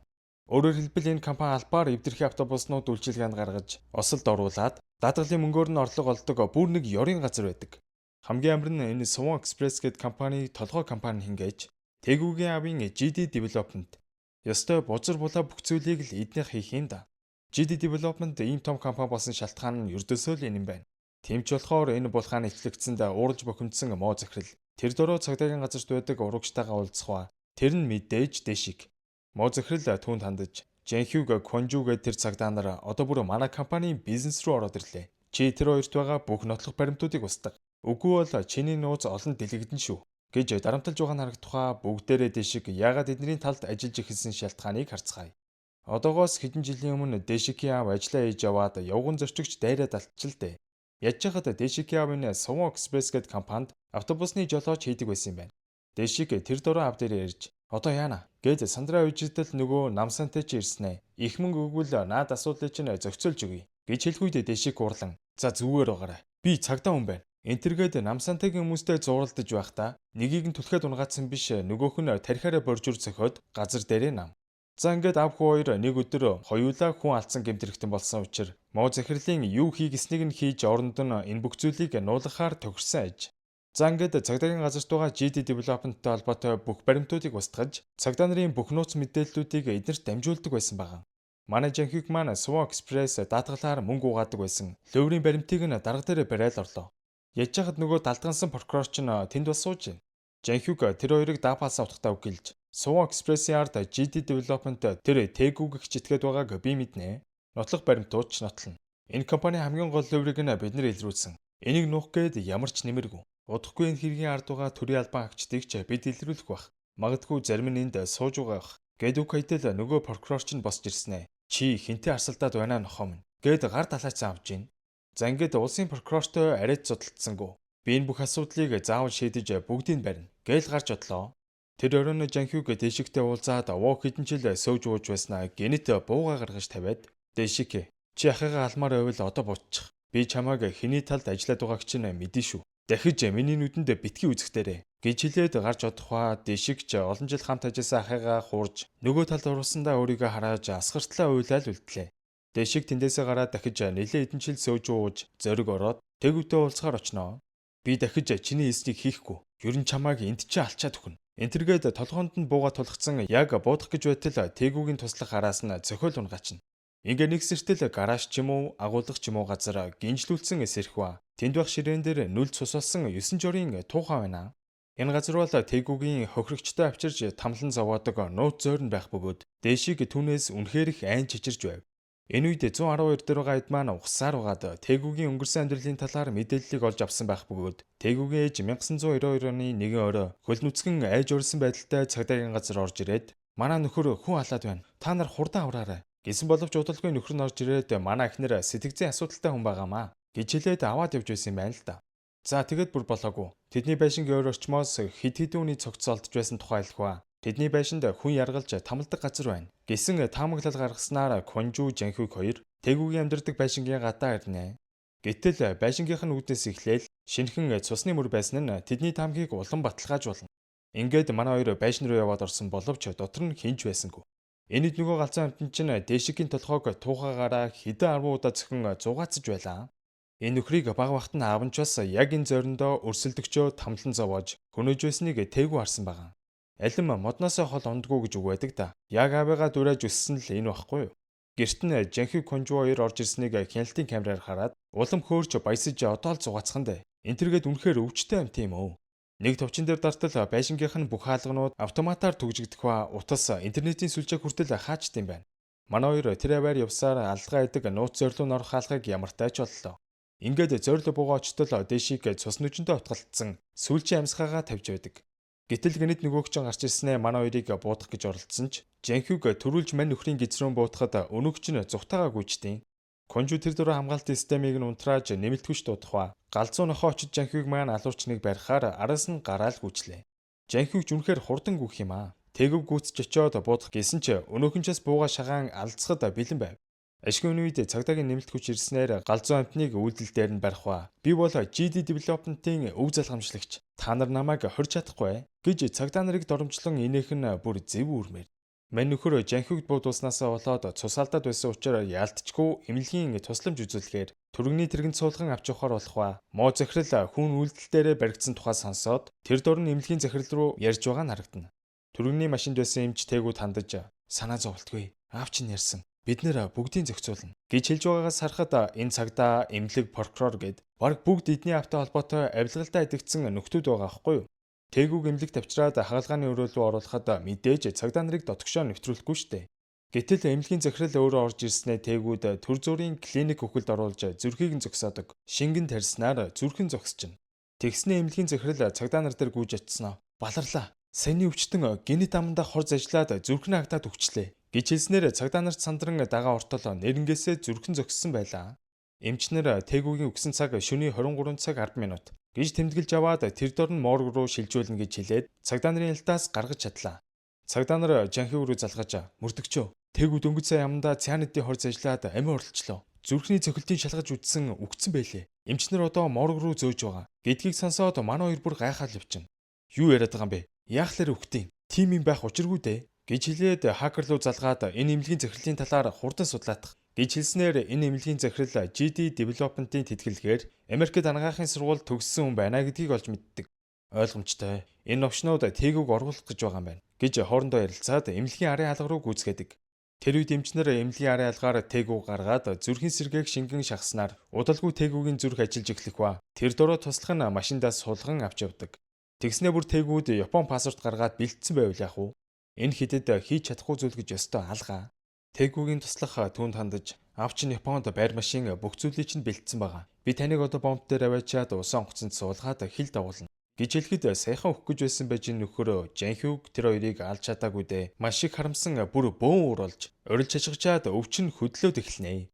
Тэгүг барьж авч чадаагүй алдсан хоёр маань одоо яах вэ гэд байж байтал хакер холбогдоод "Дарга би судлаа үзсэн чинь GD Development-ийн нарийн бичиг дөнгөж сайхан усан онгоцоор хил давах плед худалдаж авсан нь их сэжигтэй санагдлаа. Морито Ясуо гэдэг Японы нэр дээр плед авч энэ хүн нь хэдэн сарын өмнө аяллийн визээр Солонгост ирсэн ч удалгүй алга болсон хүн байна гэж хэлснээр GD Development-ийн захирал Японы паспорт ашиглаж хүүгээ хил давуулах гэж байгаа юм байна гэдгийг олоо мэдчихнэ. За тэгээд жаахлагтай холбогдсон нөгөө новч нь Суон бомб руу явж байгаа юм байна. Тэнд уулзъя гэж тохироод энэ хэд бүгдээрээ усан бомб руу хөдөлцгөөдөг. Мань нөхрийг Солонгосоос зүхтаалахын тулд олонний хөлөөс хол байх Сувон усан онгоцны бомб дээр ирсэн боловч Манай Жанхюг аль хэдийн ирсэн баахан цагдаа байгааг хараад мань хоёр зүгтах гэж байгаад харагччихнө. За тэгээ өстой муур хулган шиг хөөцөлдөж эхэлдэг. Яж хахад яасан ч хурдангуудын цагдаа нараас зүхтаад нэг завин дээр гарч ирээд одоо яах вэ гэд байж байснаа туслахаа нам зөхөж унгаагаад нүрийг нь авахымгүй болтол цохиж бяцлаад ус руу шидэх үед Конжуын чимээг сонссноор тэрхэд завийг чиглэн ирлээ. Гэтэл далайн усанд яг тээгүү шиг хувцастаа хөвж байгааг харсан ч юу гэж итгэв. Энэ тээгүүл биш бах. Алив тэнгисийн цагдаадууд энтергээд байж байх үеэр нөгөө тээгүү чинь боломжийг ашиглаад зүхтаад өгдөг. Тэнгисийн цагдаа нар ирээд шалгаа үзэхэд мэдээж тээгүү биш. Туслах нь байсныг олж мэдэн дахиад тээгүүг хамар дороосоо алдчихлаа да. За энэ үед GD Development компани бүх левер муу мухай зүйлсийг улс даяараа зарлан цагдаа нар захирлыг баривчлах тушаал гаржээ. Цагдаа нар муу захирлыг баривчлах гээд өрөөлөөн яваад ороход мань захирал аль хэдийн өөрийгөө буутан хороосон байдаг. Нүгэл нь нүдэрээ гарна гэдэг нь утгаараа л болж явах шиг байна. Энэд Конжу маань телевизээр тээгүүгийн талаар ярих ба тээгүү бол сэтгцэн өвчтөй төрсөн. Хүүхэд байхдаа аавынхаа хүн алахыг хараад тэгээ явандаа өөрөөчөөс алуурчин болж хувирсан. Гэхдээ тэр их хулчгаар бидэнтэй нүр тулахын оронд сүүлийн авчаа зүгтсэн гэж инээмсэглээ хэлхийг харсан тээгүүгийн хамаг уур хилэн бадраал явчихна. За тэгээд Конжуг гэртээ орох гэж байхад нь мэдээж алах гээд хүрээд ирсэн байлгүй яах вэ? Зүхтгаа бодохгүй өөрийг нь барих гэж байгаа хүн дээр ирж ил байдаг. Тэгснэ Конжуг дагуулад байшингийнхан дээвэр дээр гаргаж ирээд би чамааг хэдэн удаа амир үлдээсэн бilé. Чи ингэж хариу барьна гинэ. Одоо чи миний төвчээрийг хангалттай барлаа. Гэд яг алах гэж байхад нь Конжу айсан чинь байхгүй инээгээд эхлэхэд өнөөгч нь гайхаал явчихна. Гэтэл булангаас галзуу нохоо маань гарч ирээд тээгүүг буудаад унгачнаа. Конжу тээгүүгийн занг мэддэг болохоор урагдах гэж албаар телевизийн сүгээр ярьцлага өгсөн байгаа. Энэ маргамчаас тэгээд өрхөнд нь орчих юм аа. Галзуу нохоо маань энэ нөхрийн дөрвөн мөчийг нэг нэгээр нь буудаж эхлэхэд нөгөөх нь ч бас мөчөг өгөхгүй. Жанхюгийн талигаа чихнэрийг доромжлон зүгээд эхэлдэг. Жанхюг маань яалтчгүй бие барьж дийлэлгүй мань нөхрийн туханд нь буугаад тулгаж байгаад гохыг нь дарсан ч сумгүй болсон байлаа. Тэгэхээр нь өөрийнх нь утгаараа хоолойг нь ирчих гэж байсан ч бие барьж чамааг өвтгөж харгилсалж алахыг ямар их хүссэн гэж. Гэхдээ өчигдөр чамтаа таарсныхаа дараа тех хэрэггүй гэж утсан. Новш минь наад тахир дутуу гараараа дахиж хэнийг ч алж чадахгүй тусгаарлагдсан газар бүх насаа өнгөрөөх нь хөөрхийн амтнч болтоо гэж өргөдөж эхлэх үед нөгөө тэвүүч нь бүр бөөн уур Жанхюгийг алчмаар байсан ч дөрөв мөч нь хөдөлж чадахгүй штэ. За ингээд эцэст нь манай хоёр хайртай хүмүүсийг нь алсан хогийн ярахчин инхүү барьж шудрагос гэж юу вэ гэдгийг адгийн амтанд үзүүлж чадлаа. Муу тэгүү гэж нэтгээд хэдий олон хүн алсан ч ялтчгүй сэтгцэн өвчтөй болохоор бүх насаараа галзуугийн эмнэлэгт хоригдох ял аван суван дүүргийн галзуугийн эмнэлэгт ирдэг. Гэтэл энэ эмнэлгийн эм залуу түүнийг нэг харанхуй заа шиг өрөөлөв түрээл оруулаад ирдэг. Яг л өөрийнх нь хүн алж агалдаг байсан газар шиг санагдан хүүтүүлсэн цутгаал явчлаа. Гэтэл удалгүй баахан сэтгцэн өвчтөй нөхдүүд гартаарснаа барин мань тээгүүг эн тэндээс нь хутгалан хөнөөж ирэх хаа. Энэ бүхнийг хар зогсох эмт залуу бах тавн хансан аятай инээмсэглэн зогсож байна.